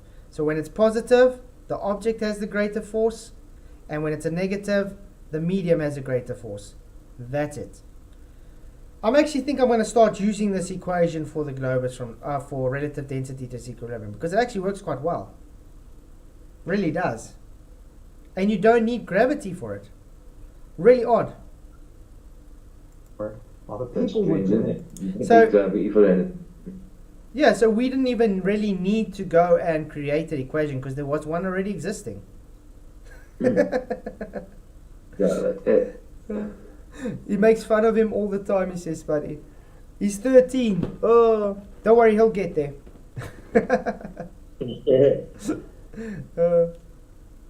But yeah, it's good. It's good to know he's listening to both sides of the argument. That's a very good attribute to have. Tell him I'm proud of him, because a lot of people will just straight out say, "No, it's a globe. My teacher told me, so therefore it's a globe." Exactly. It's good to be objective. Yeah, definitely.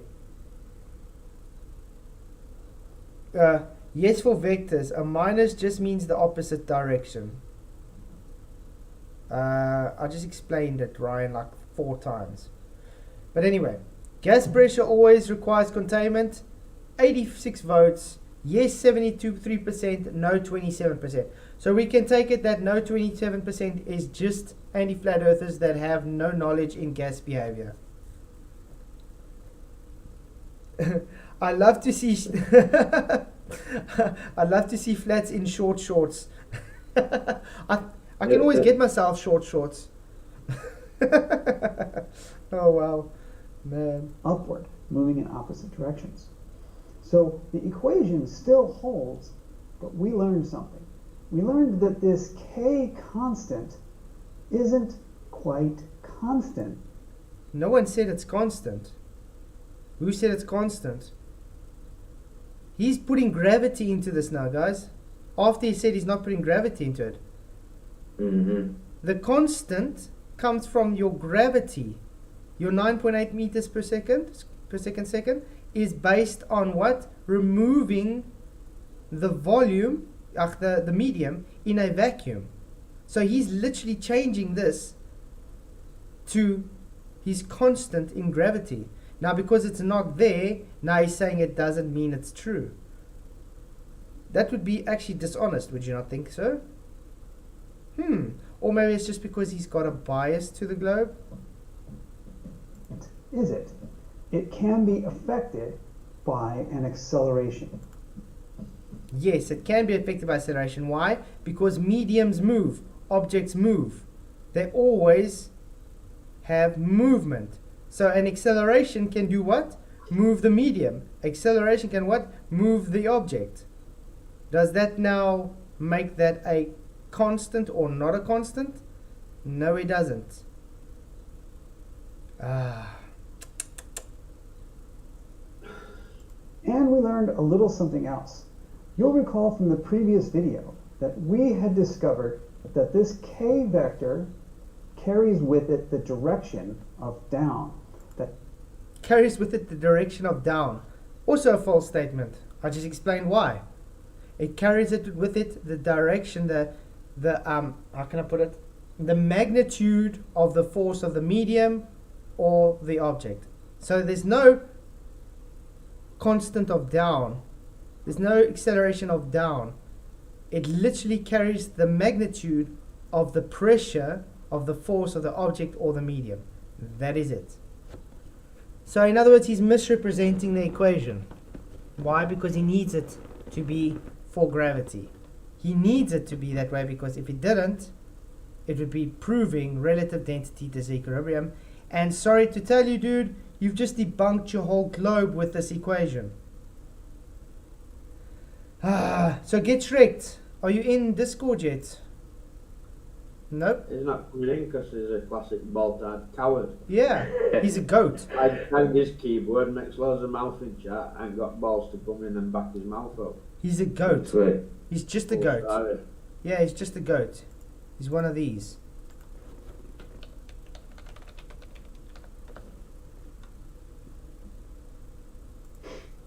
He's one of these, guys. Mm-hmm. The usual. Don't need to have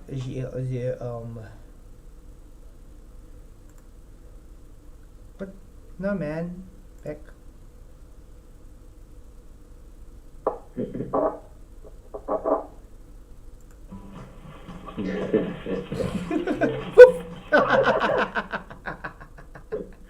That is him, guys. He taunts me, and then I say, "Come on," and then he runs away and faints. And then that's us laughing at him. Get Shrek. Come on, mate. Come. I'm waiting for you in Discord. Come. Bring it on. You're such a keyboard How come warrior. you're more dead? You're such a keyboard warrior. Come on, dude. Remember, you're a goat. You like that thing. There we go. Here we go. Whoop. Okay, enough of that. GOAT is generally used in an acronym for greatest of all time. Well, we're using GOAT as you're a coward. As soon as the pressure gets to you, you faint. That's how we're using GOAT. So, Yeah. GOAT, come over. Put that mouth of yours to good use. Show us that you actually have a voice. That you don't just have fingers. Come on. Ballers get a wrench when they are respectful. Exactly. Yeah. He thinks only Yeah. flat wrenches. Yeah. There are quite a few ballers on here that's actually got wrenches, by And the way. ZA actually come on and spoke to me on Flat Side. Yeah. Yeah. I mean, there's a few on here that are ballers that has wrenches, so I don't know. Prove that Yeah. he's a real person, not just something. Exactly. Soft it down. Yeah, so Zeda, we have much respect for you, mate. Absolutely. Because for us, it's not if you what you believe, it's your character that counts. And yeah, Something in nature wants heavy objects to be pulled downward. no, nothing in nature wants heavy objects to be pulled downward. Nothing in nature. You see what I'm saying? He's pushing his globe belief on the gravity pull on something he just in the beginning said he's not going to put gravity into it. But what's he doing? Yeah. He's making Backtrack. excuses now by putting his gravity into it. Mhm. So there is dishonesty. I can science that you're literally just putting your gravity into something you said you're not going to put gravity into. There is no such thing as a down bias. It's either denser than the medium, hence go down, or less dense than the medium, hence go up. The one that's got the greatest pressure, you understand, will be forcing its way in its vector. That's as easy as I can put it. No down bias, nothing got to do with it chooses to go down. It's simply, it's denser, it's going to have the greater force, therefore it goes and pushes down. Why? Because something has to work with a foundation. Something that's got a greater force will always be the supporting factor. And that direction down does not come from the density. You just showed it this whole, I mean, it's been what, 6 minutes and 13 seconds where you shown density is the reason, explained it being the reason, and now you're saying it does not come from it. So he shows the evidence, then just ignores everything that he just showed. Mm. Wow. That's sad. I did my name is Jelly Baby and I linked some demonstrations for him to dispute loud. Get Shreked, hello? Are you ignoring me? I'm waiting for you in Discord. We all are. Where's you, mate? Did you leave me something in here? Please send that link to Matrix. To the Matrix for me. My sister expressed interest in listening to the show. I sent an invite to her. Lumpy, I'm not sure what he means with the Matrix. Do you guys understand what Matrix is talking about? I think that's to do with element, isn't it? Because Oh, I think it's the element link. element thing, yeah. Ah, yeah, link, because it yeah. says Matrix. Yeah, I think. Okay, I'll send it to him after the show, if I remember. Sorry, Lumpy. I'll send it to you, mate. Actually, for ages. That is all. Yeah, I was going to say that actually. Yeah. Yeah, Get Shrek, exactly what Into the Break says. Flatsoid welcomed you on, so come on. I'm welcoming you on to come and talk. I'll even be respectful for you, even if you're disrespectful to me. How's that sound? And everybody knows when a baller comes on, I am respectful to them. Absolutely. In live stream commentary channel. I was just on there. Okay, commentary. Let's see. Is it this, guys? No, this is like not that. Live stream commentary. There we go. On a live stream commentary. Okay, there I'm there. Jelly B. Okay, good. Jelly B, please come and talk. You want to talk about this? Professor Dave explains. Oh man. Oh, wow. I've literally gone through this live. A 3-part series. Get Shrek. Literally. And I shown how idiotic it is. This I'm thing. I'm not being funny, Fat, so we're not going to entertain no Professor Dave. If that's your best proof to provide. So he's come up with in Discord, Professor Dave. Yeah, but guys. Professor Dave, in his own words, says he's got no acumen at all. In his own words. But look what he's trying to show. You know this thumbnail? I literally debunked it with FE Pilot last night. I literally explained it.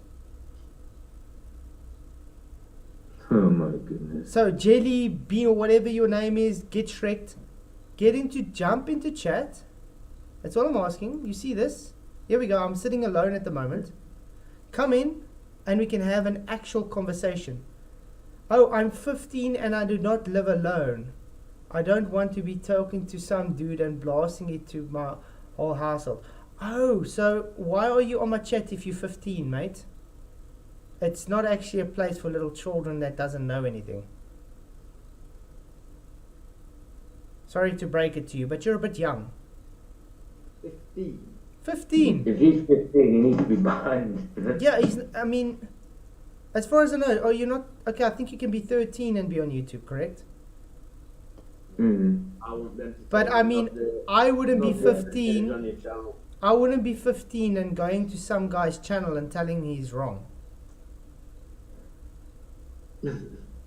So I'm going to take this as get Shreked. Sorry, but I'm not going to converse with you because you are too young, and well, you're still wet behind your ears. My left toe has more knowledge than you. Let's put it that way. Okay. Sorry guys, I will not be conversing with him. He is a bit young. Guaranteed we've forgot more than he knows. Yeah. My fart has seen more than he has. So yeah, let's go on. And I'm sorry. Yeah, I think we might have to, when we ask people to come on, we have to know what their age is. If I'm getting 15-year-olds coming on. But hang on, let me see something. Because in my analytics, when I look on Studio, it shows the age groups that view my stuff. So let's see if it's really 15, guys. Yeah, but Spud's kid's accompanied by an adult. I'm going to say that PG, innit? Let's exactly. see. Accompanied by an adult. Audience. 13 to 17-year-olds, last 28 days, 0%.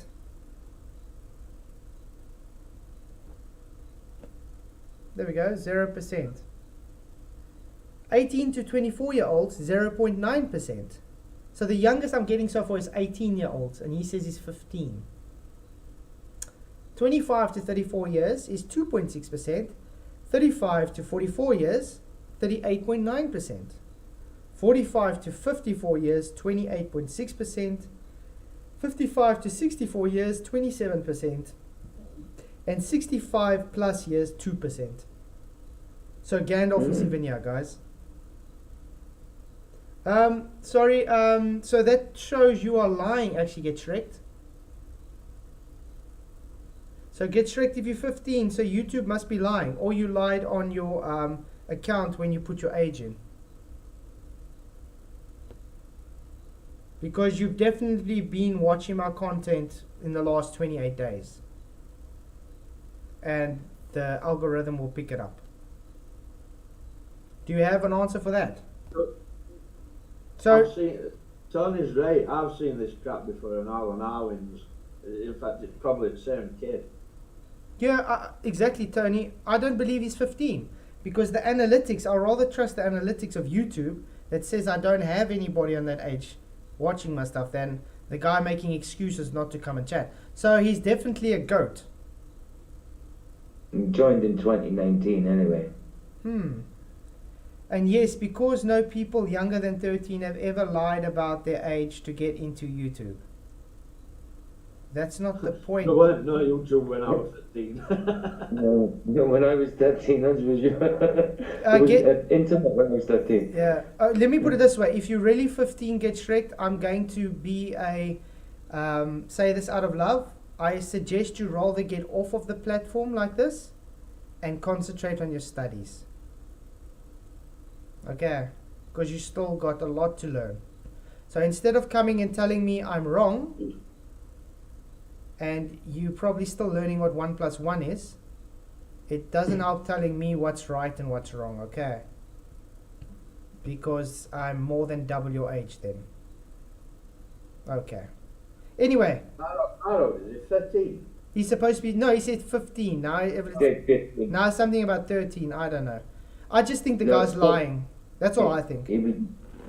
Yeah. I think he's making excuses up not to be able to come on. I think we're just dealing with an outright liar. Yep. Mm-hmm. That's what I'm getting from this.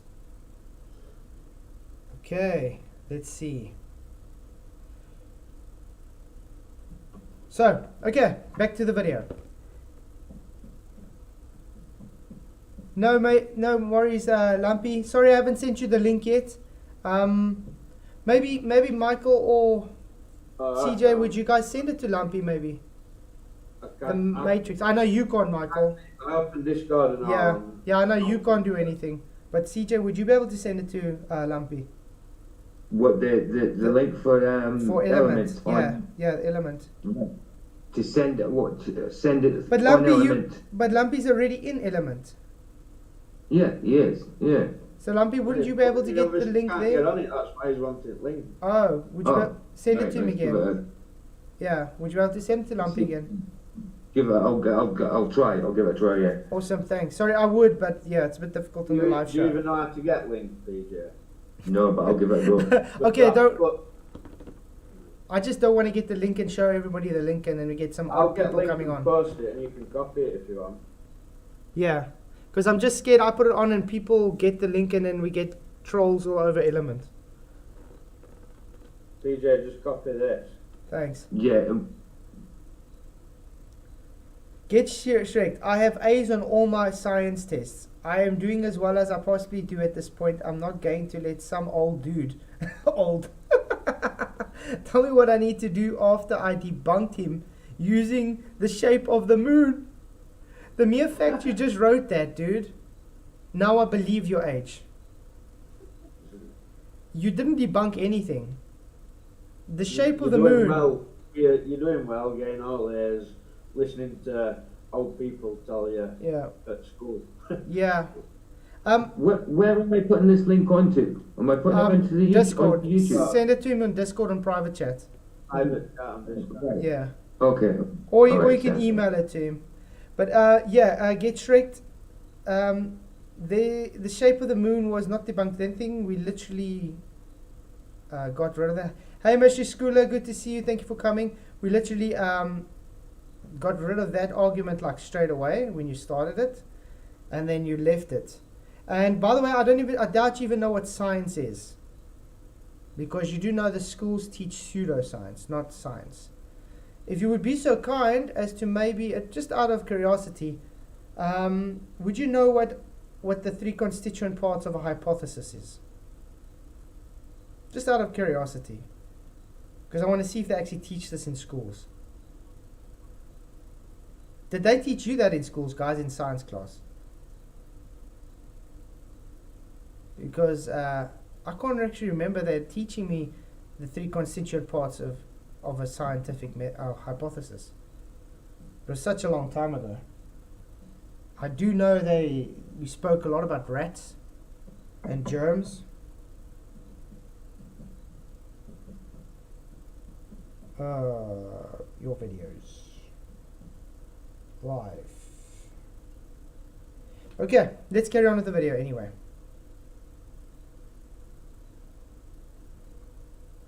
Exactly, so they can appeal to emotion. It does not come from the relative density. We saw that during this zero-G flight when objects started moving sideways. I explained it. The plane, remember? Now, Right, can I moving just say, side- Lumpy, I've sent you it in a DM in your Discord.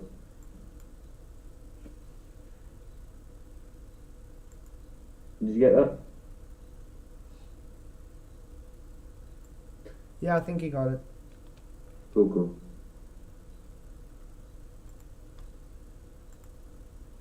Okay. Anyway, just like I explained to him, it's accelerating sideways because the plane is accelerating and the gas is moving to the other side. When the people moved to the back of the plane, it's because the plane started lifting up again, going up again. Understand? And accelerating up. So the people went with the denser gas that way, while the balloon went to the less denser area. So what had the greatest pressure here? The denser gas, the medium, had the greatest pressure, which what? Caused it to force the less denser object forward. Simple as that. If you had to turn this 180 degrees to go 90, it's going to give the same effect. If the plane had to fall this way or whatever, it would give that same effect. It's just got to do with the medium. Hey Jeff, good to see you. Thank you for coming. Glad you could make it, mate. No, observation hypothesis experiment, that's false. Get wrecked. It's IV, DV, and CV. The IV is the independent variable, the DV is the dependent variable, and the CV is the control variable. Those are the three constituent parts of a scientific hypothesis. So you just, yeah, thanks. You're not in the same league here, dude. Rather sit back and listen. That's what I'm going to tell you. Fastest Google search ever, buddy. Yeah. Oh man. Yeah. The sideways motion was correlated between the heavy objects and the light objects, indicating this subtraction is still at work. The relative density still existed, and it still caused a reaction between those objects. But the way the plane was flying caused this k-vector to change direction. And Caused the k-vector to change direction. It caused the medium to move. Because it caused the medium to move, it gave a what? The object momentum. Because it had a greater what? Pressure. A greater force. There we go. Relative density disequilibrium. Not gravity. There's no gravity here at work at all. And you're literally taking the acceleration here and saying because accelerated in a plane, therefore not relative density. Yeah. Double speak at its finest. Guys, Mystery Scholar, definitely subscribe to him, mate. Guys, he's got an awesome channel as well. He does some nice little chill chats and stuff on showing awesome mystery stuff. Mystery Scholar, do put your channel in the link and we can pin it for the people to go and click to it and subscribe. Please do. Gets Red, refuse to dispute simple short videos debunked by shape of the moon.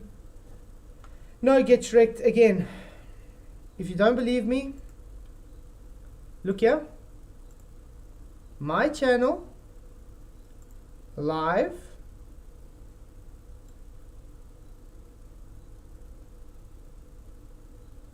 I'm going to go down because it's a bit of a while back actually. Oh, there's the bacon man.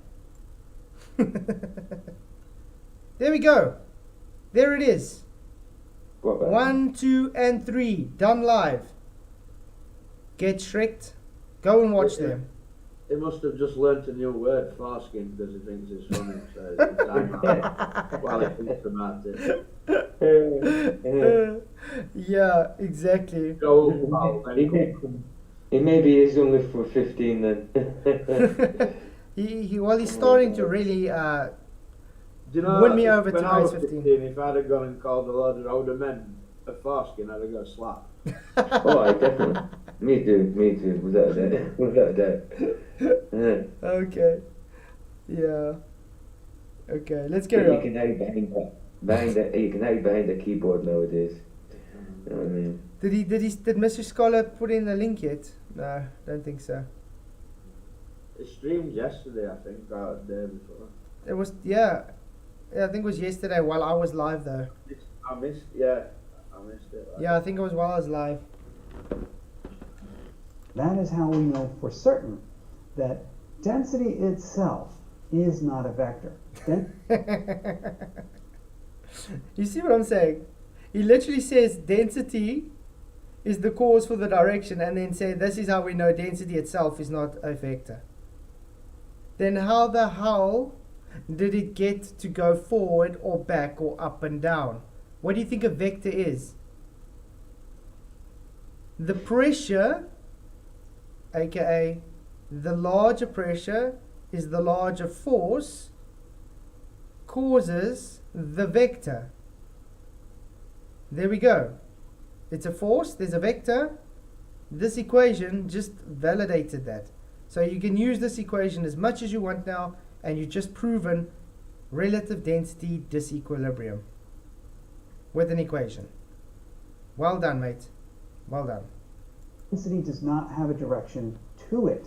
The relative density was still clearly a factor across all of these experiments, whether the density pulls the object down or in fact even to the side, as we saw in that flight. You know, actually, this is interesting. He says it doesn't give a direction, which we just showed it does. This actually explains it can have a direction in all four vectors. Left, right, up, and down. Where gravity only has up or down. Literally, Yeah. only. And it's mainly based just on down. Exactly, Raichi. He thinks the K is the vector. It's actually just very dishonest. The K is not the vector. The K is the magnitude of the vector. That's all it is. Oh, very simple stuff. Oh, I'm definitely going to enjoy doing a series on this guy because he's got a few videos that I want to go through. Do you guys want me to do a series on him? If you want. Oh yeah, absolutely. I think it would be great because he does try hard. But he always, like I said, like this. He literally goes and debunks his globe. Mm. Is it this guy who did 8 inch per mile? Yeah, it's this guy. I can science that. Yeah. He's actually alright, like. Yeah. Mm.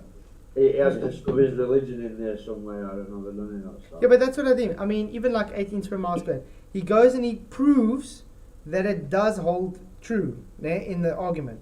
But then says, but. And this is the reason, because of his belief. Just like this. He goes and proves its relative density disequilibrium. Then he says in but, because of his belief. And then he misrepresents the K as gravity, you could say. Literally. That's all he's doing. No.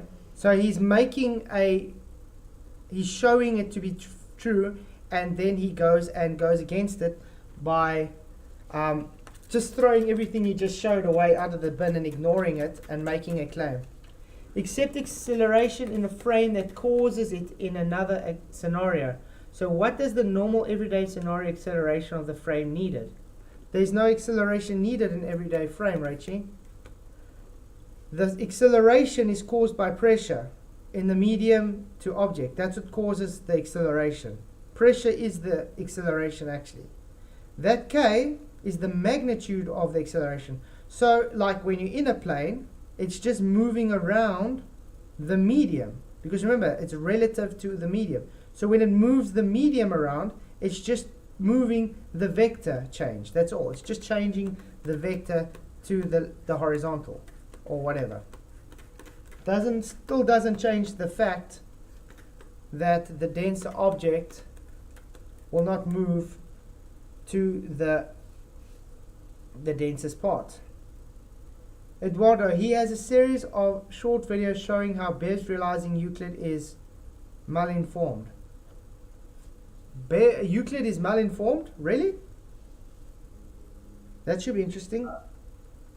But by the way, guys, Bev... I don't think he means Euclid's malformed. I think he means what Bev, saying about.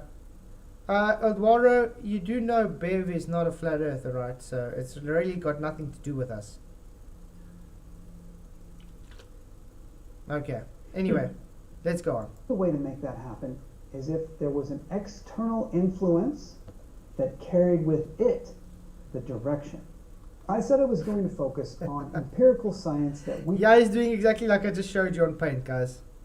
It's exactly that. can verify ourselves. And it is unlikely that any of us are going to be invited on the zero-G plane anytime soon. But we can do a similar experiment on our own. Using a helium balloon that you can get from the party store and a car or van, you can accelerate the car and observe what happens with the helium balloon. All the denser than air objects move against the acceleration of the vehicle. When you accelerate, you feel yourself pulled back in the seat, and the heavier than air balloon will move backward. But the lighter than air balloon, the helium... There we go. Just validating what I just said here with this. The gas moves to the back of the car. So what happens to the less denser balloon? It's forced to the less denser area. Correct? So what happens to the more denser balloon? It moves with the denser gas. That's it. That's all the car's demonstrating. This is just showing the flow of air, fluid dynamics. It's moving with the air, and this is moving that way because it's forced that way due to its relative density, due to its disequilibrium. Yeah, it's a good demonstration, that one. Now, just because they moved forward doesn't take it away. What happens when they were sitting still? The balloon was going up and that balloon was going down, correct? Why? Because this is denser than the air. That's less denser than the air. Check there. There we go. Is he saying this has an acceleration to it now? If the car is sitting still. There's no acceleration here. The air, this balloon is tied down, it's less dense than the medium. So its pressure is forcing it where? Up. Because the medium has a greater pressure. So it's got more force. This one, the air in the balloon here is greater than the medium. So it has a greater force than the medium it surrounds it. So as soon as they accelerate now, it moves the gas in the whole compartment, and therefore it has its new directional value. But that doesn't change the fact that it's still the medium to the density of the object. Happens with the helium balloon. All the denser than air objects move against the acceleration of the vehicle. When you accelerate, you feel yourself pulled back in the seat, and the heavier than air balloon will move backward. But the lighter than air balloon, the helium balloon, moves forward as the car accelerates. Let's turn this into a little experiment that we could do ourselves. Get yourself a van and a helium balloon. Install an accelerometer app like this one on your phone. I think this was Action Lab or something that did this, remember? Or was it Smart Every Day? Yeah, he did it with the balloon. It's exactly, the air was just moving. If Euclid was malinformed, then would be no Euclidean geometry, idiot. I 100% agree, Tony. It's amazing how everything is based on Euclidean geometry. Yes, the acceleration is up. Therefore, more dense down and less dense up. If you accelerate right, more dense, less right. Yeah, the only acceleration is the object to the medium. Pressure. Pressure is the accelerating driving force. That's it. It's just pressure. Pressure is the key word here. Get yourself a protractor, and you'll need a second camera. Because we're using the phone for the accelerometer, we'll need something that we can film video with, either another phone or just a standalone camera. Just like we saw in the video, we're going to... Eduardo, if you say, I didn't say Euclidean was malinformed, I said Bears realizing Euclidean experiment is malinformed. That means Euclidean is then malinformed. If you're saying his experiment is malinformed. And what experiment did Euclid do anyway? It's math. It's geometry. It's not science. There's no experiment. I mean, really. Shut. Oh, man. I've been listening to Bev too long. Yeah. Oh, wow. tie the helium balloon to the bottom of the car. But to make things a little bit more scientific, let's set up a protractor so that we can measure the angle that the string is at, and also set up that accelerometer where it's in view of the camera. As the driver is driving in a nice steady straight line, we should see the balloon hanging straight up on the protractor. Yeah, so relative density disequilibrium. The balloon is less denser than the medium. So what's going on? It's forcing its way to its equilibrium, its relative equilibrium. Because of pressure, the medium has a greater pressure than the balloon. You understand it? Yes. Aye. Aye. And our accelerometer should show 1 g of acceleration pointing downward and nothing side to side or front to back. Now the driver accelerates and we see the balloon tilt forward. We'll be looking for the angle the balloon sets, and we'll also be looking for the accelerometer's reading at that time. Hit the brakes and measure that angle, and also make sure you capture the accelerometer there. So he's just trying to measure the amount it moves. Ignoring that it's the gas moving in the car which causes it to move forward and back. That's it. Just like you saw in the video, we are expecting to see that the helium balloon moves with the acceleration of the car, whereas anything heavier than air, denser than air, moves against the acceleration of the car, showing that the relative density is crucial to determining which way the object moves. Great, so then it's got a vector. He just said it doesn't have a vector and just explained it has a vector. Does he understand that? K is vector in our equation.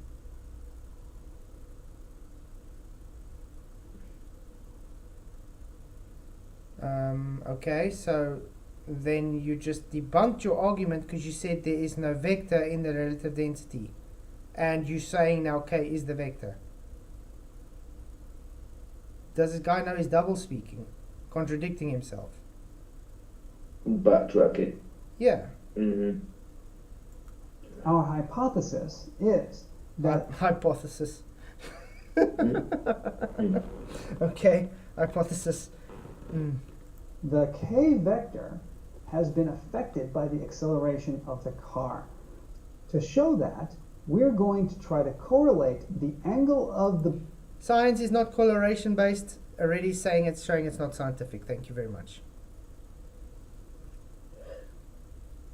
There's no correlation in science. It's causative. Causative. balloon string against the accelerometer's reading. We can do this without even using trigonometry. We will just plot the accelerations on a piece of paper using a ruler scale and measure that out. Take the vertical acceleration from your accelerometer and plot that as a vertical line on your paper. Use a ruler to set a scale value that makes sense for the size of paper you have.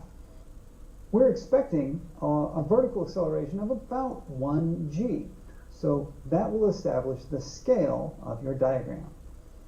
Now, read the horizontal, the forward-back acceleration from the accelerometer and plot a horizontal line starting from the end of your vertical line. He is all about the math though, this guy, so obviously he's going to show all this math to try and show it, but like I'm saying, He's just proved that its relative density equilibrium has a force attributed and it has a vector. So I don't know how he's trying to say, but it's not. If everything he's saying, it is it. That is at that same scale. This creates an angle. Simply connect the tail of the first line to the head of the second line. I don't know, guys. It's getting a bit boring now with this guy, don't you think? Can afford it a bit because we don't need to see what he's explaining with that. Let's see what he says here. It closely approximates the angle that the balloon was held at. What does this tell us? This tells us that the direction of the k vector is directly influenced by the acceleration of the vehicle. Okay. It's directly no. This tells us the vector is directly of the momentum is directly affected by the acceleration of the medium. The medium in this case is affected by the acceleration of the vehicle, not the thing. It's the medium that's moving which causes the object to move. So he's literally taking the medium out of the equation here and putting it backtrack to say the vector is caused because of the acceleration of the car. No, the vector is caused because the medium is moving thanks to the acceleration of the car. If there was no acceleration of the car, you would still get the same acceleration difference. The less denser will go where? Yeah. The more denser will go where? Yeah. Moving car or not, it's still going to have the same vector. Capish? The medium moved, so therefore the object moved. The car caused the medium to move in this instance, but you don't need the car to move to have the medium relationship with the object relationship. Notice how his aerofoil acceleration is up on the protractor. Accelerometers show an acceleration up.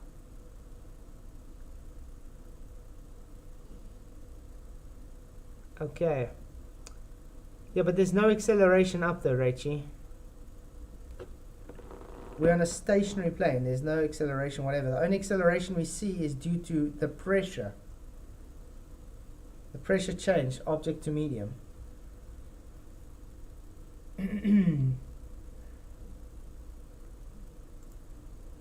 Let's recap everything we've learned so far. First, we started in the kitchen, where we measured the weight of different objects in different mediums and found that the weight seems to be affected by the difference between the density of the object and the density of the medium that it's in. The weight is affected by the density of the object to the density of the medium it is in. Thank you. Relative density disequilibrium. No need for gravity. Weight can be explained with relative density. Thank you very much. Statement taken. Objects that are less dense than their medium will have a negative difference and therefore end up with a negative weight. No, it doesn't mean end up with a negative weight. It ends up with a acceleration to the less dense medium. Everything has a weight.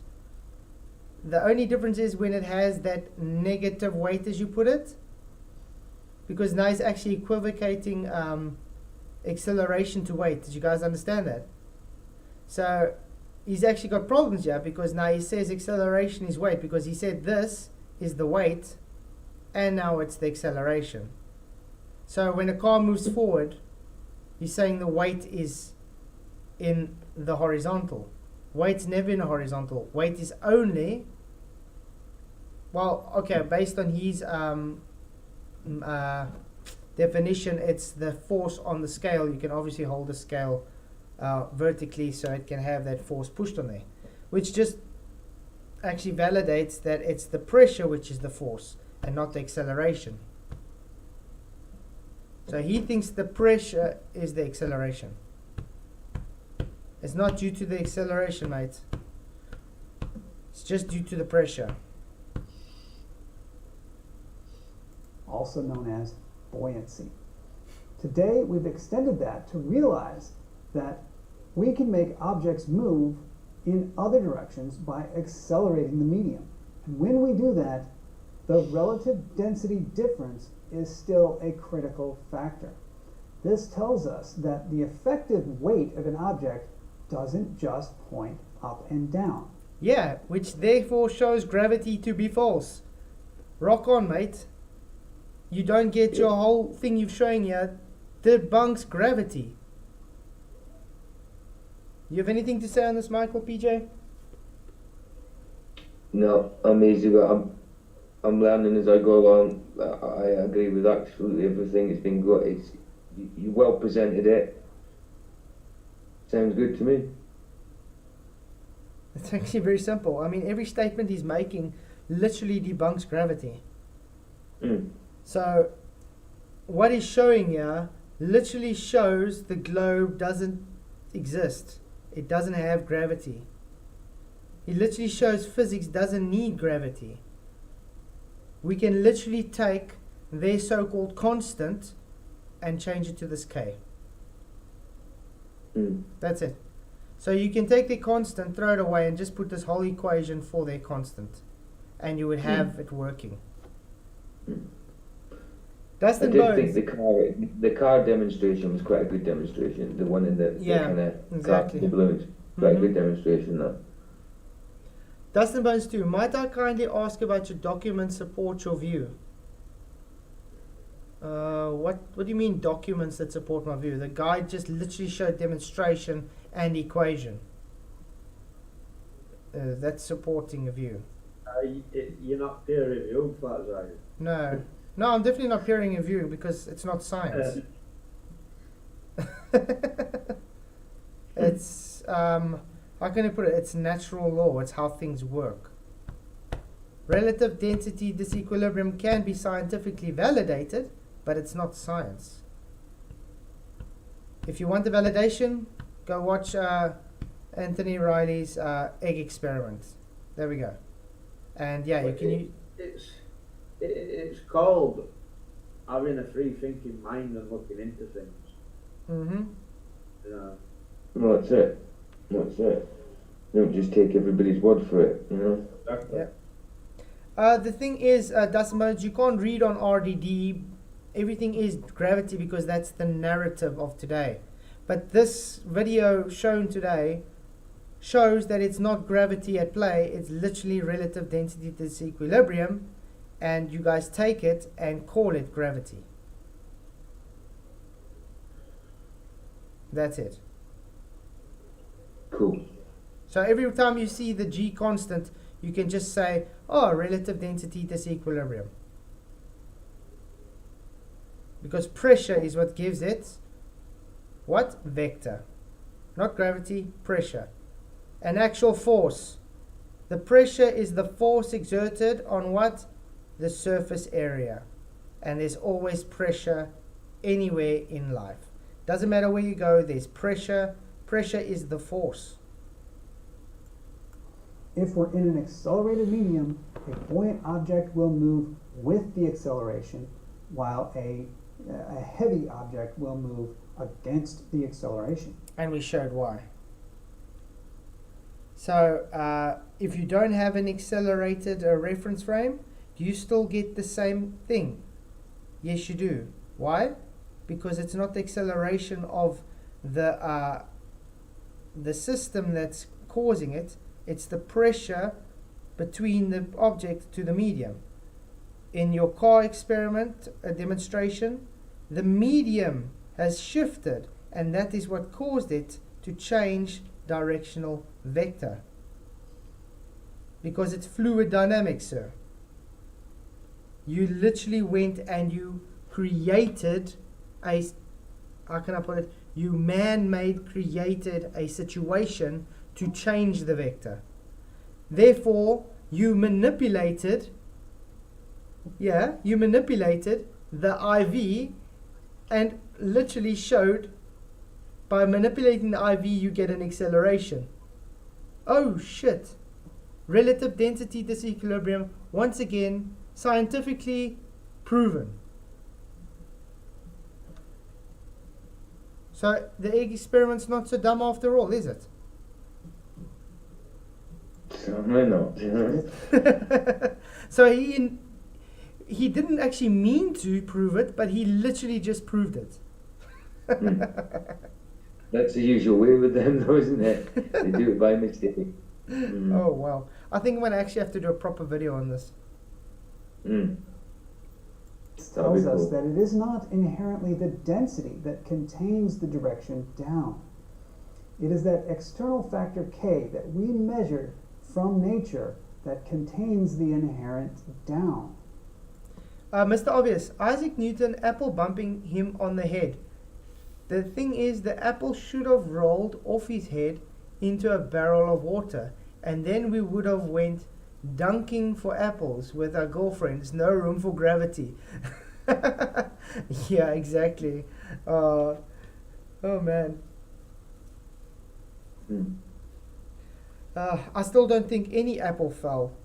They just needed an excuse to bring their belief into reality. That's why they needed it. I mean, I've even heard before he watched the moon fall, apparently. He couldn't understand why the moon or the sun fell to the horizon, and that's how he came up with his hypothesis. That was a tale for his grandkids, probably, wasn't it? Yeah, I'll just tell him this is how it happened one day. Gives him a little story, doesn't it? Yeah, because there's so much different stories showing how he actually conceptualized gravity. Even if it really happened and he even were a real person, because like you could question that as well.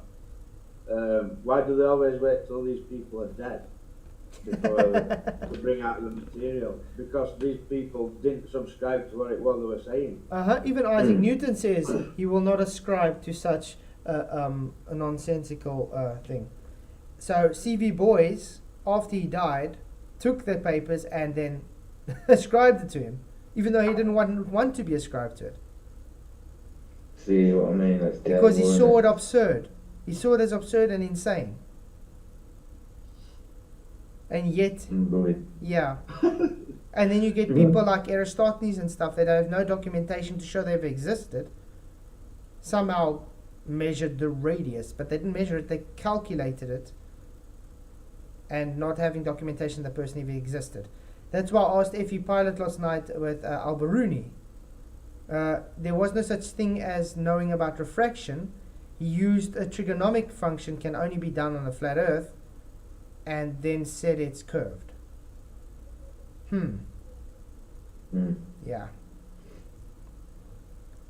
Relative density disequilibrium, nice term for buoyancy. No, buoyancy is gravity dependent, ZA. That's why I don't want flat earthers actually to use the word buoyancy, because buoyancy means gravity is pushing it back up.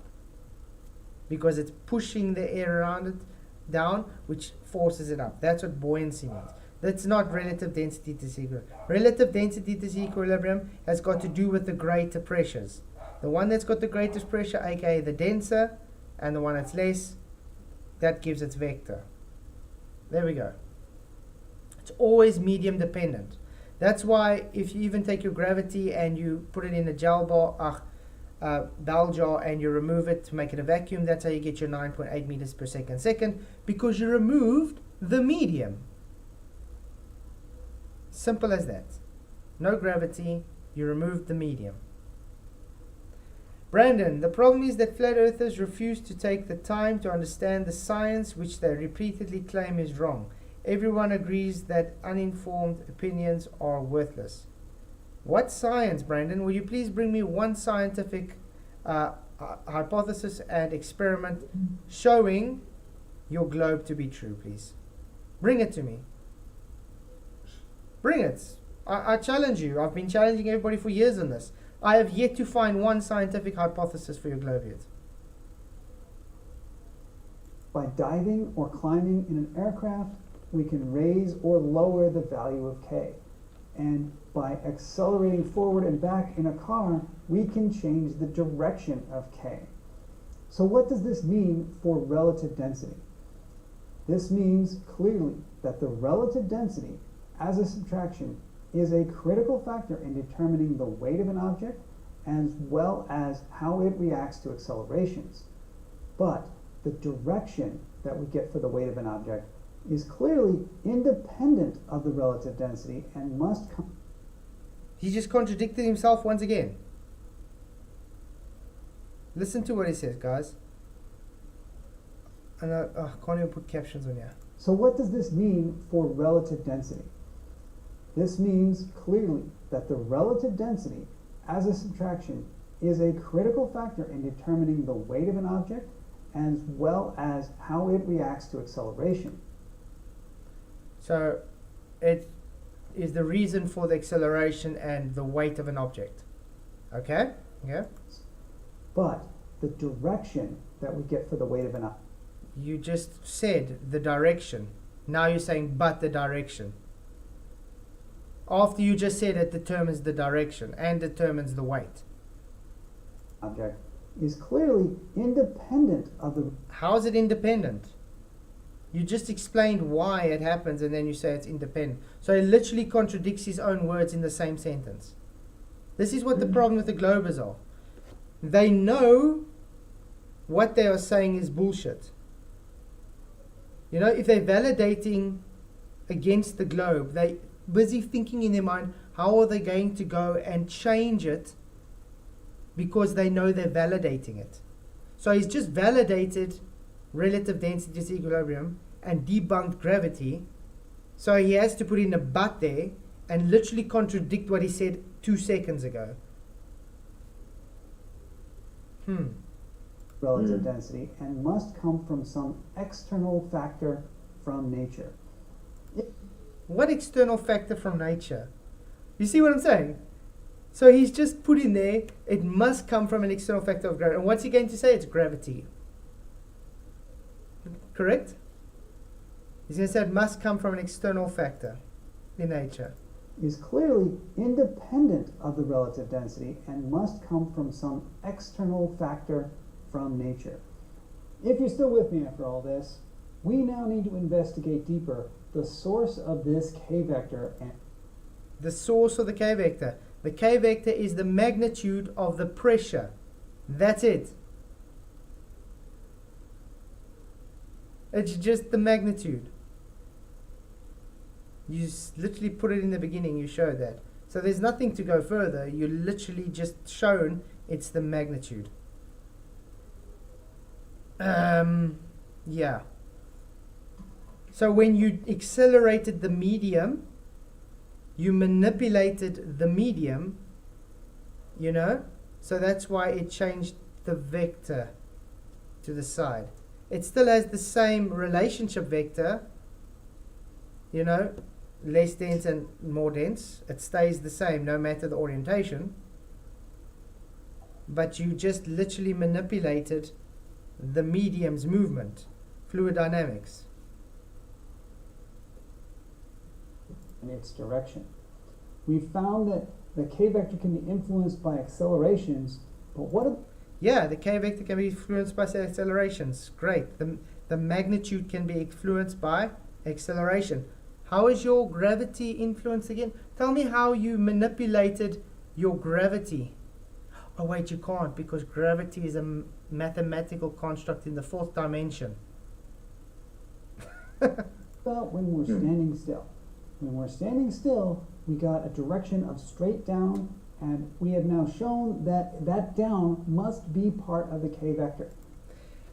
And I can debunk that claim now as well. When we're standing still. Guys, I'm sure any of you have stood with, let's say you're buying a helium balloon for a niece or a child or something on a birthday. PJ? Michael? Yeah.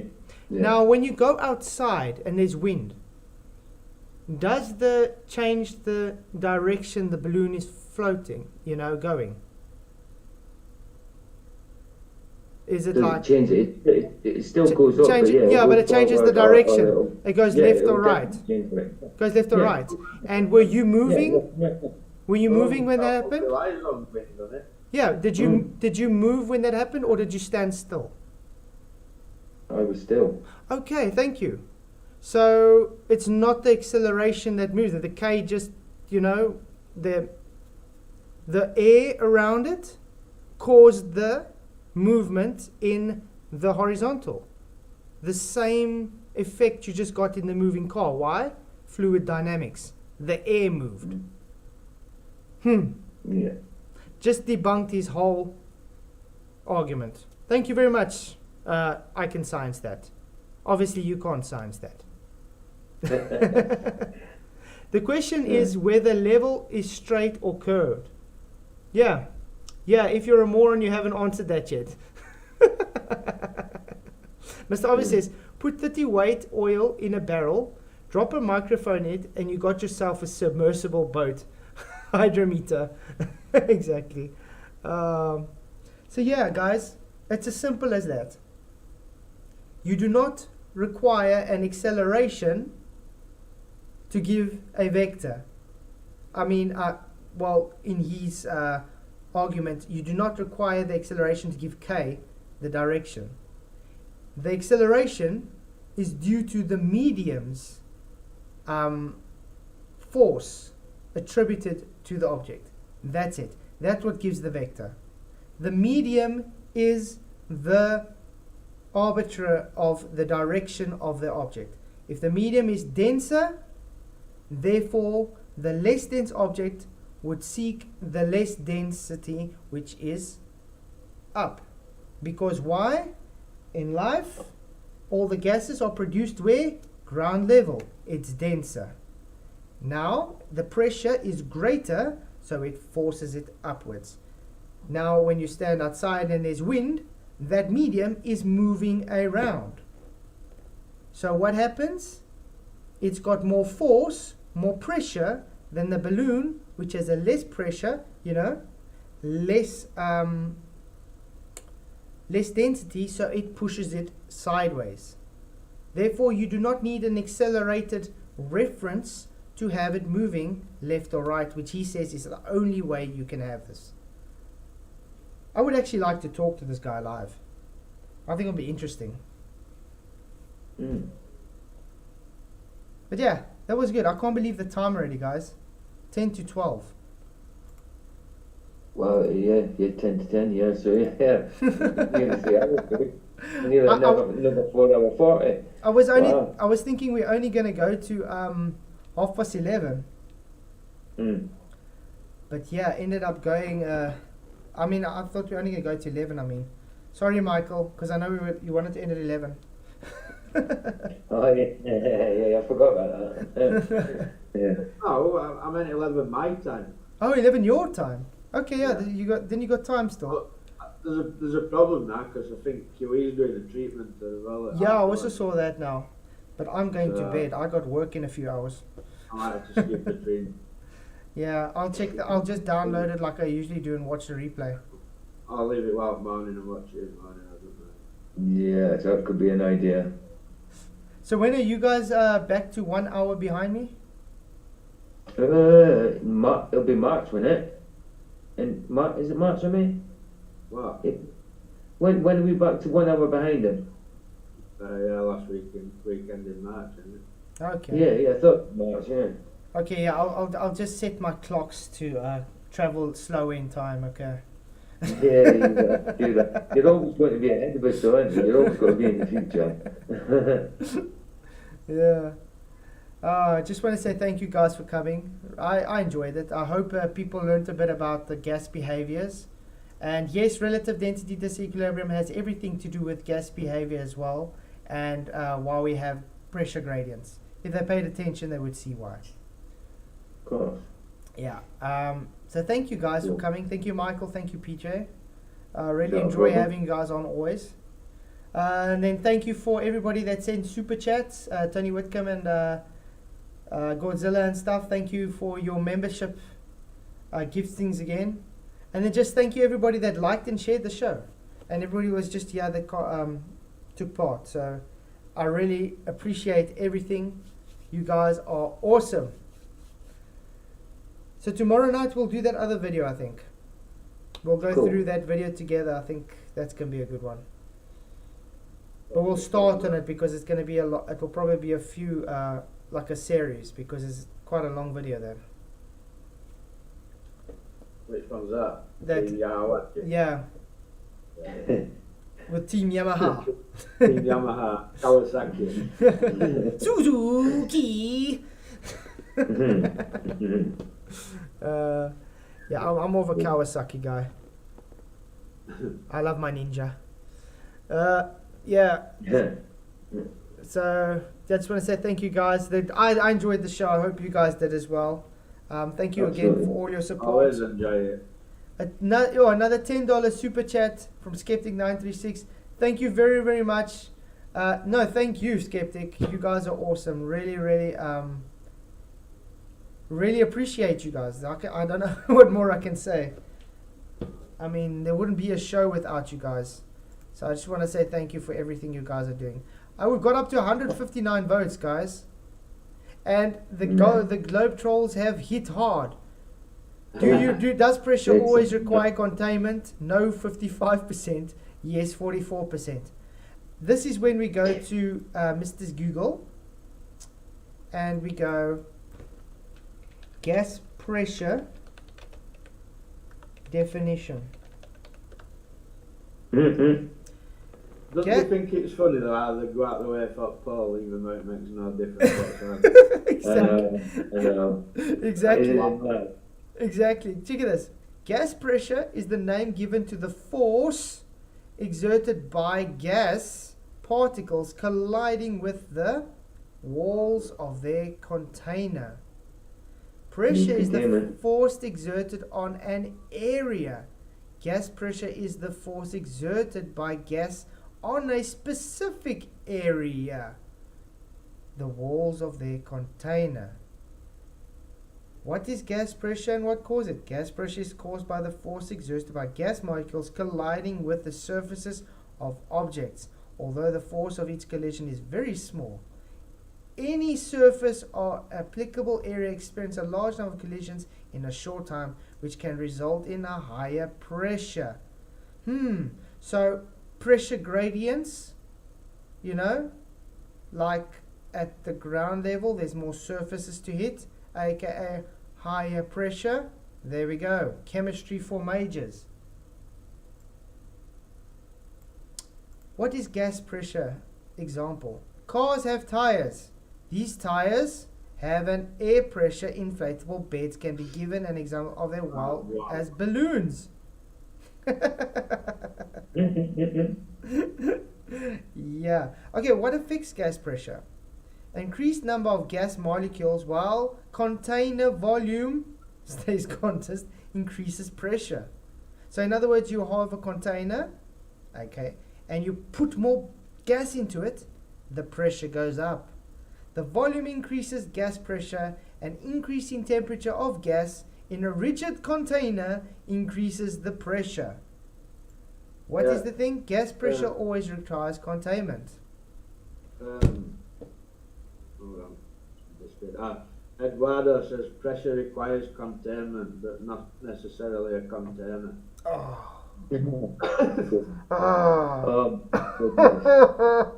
What?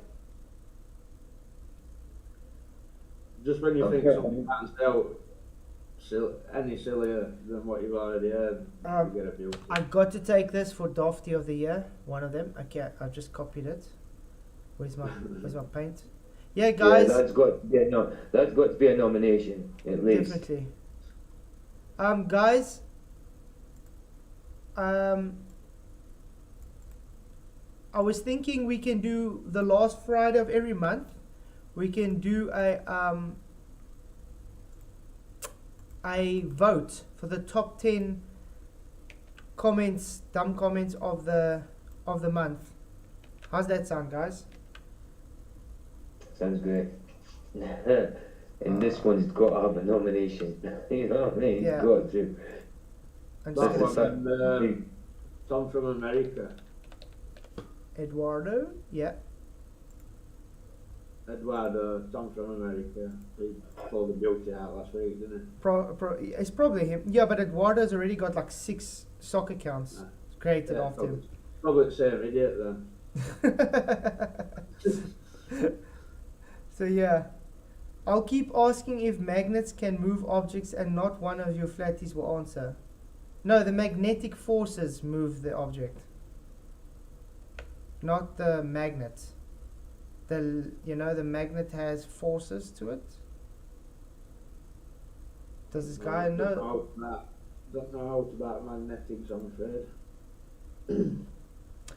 It's got a positive and a negative. They play crucial roles in magnetism. That's what moves it. Gravity. Yes, it's much more of a force than gravity, that's for sure. So yeah, what did we guys learn? I hope we learned something today. I just know I learned that I cannot keep to my time of 11 o'clock. A whole hour later. Well, that's definitely true. And I'm going to take the shirt off now because I am burnt. Oh, and I don't know if you'll be able to see it on camera. It's difficult to see the red. Luckily I had my cap on today, so my face was protected. That's a good thing.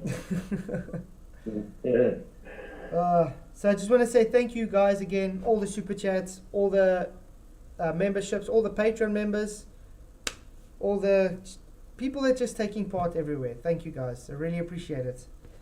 So I'll see you guys again tomorrow night, same time, same place, 9 o'clock. I think 9 o'clock's a good time. Yeah. Absolutely. Brilliant time.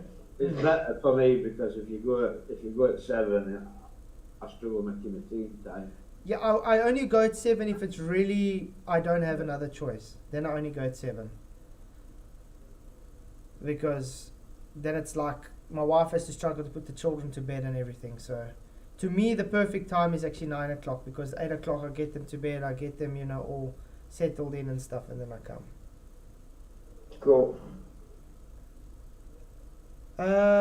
Eduardo says, so great, you agree that mass can be affected. What's mass? I was just going to say that. What was Yeah, mass? what's mass, Eduardo? Did I even say the word mass? I know things that are that actually are affected by magnetism can be moved by it. But you get paramagnetism, you get diamagnetism, ferromagnetism, so be very specific. But we'll get to this in another time. Marty from Mars, Earthlings are so dumb. Take me to your leader. Okay. So yeah, thanks guys all for everything. Thanks for your super chats, guys. Thank you. Till tomorrow night. Blessings. May the pressure be with you. Bye.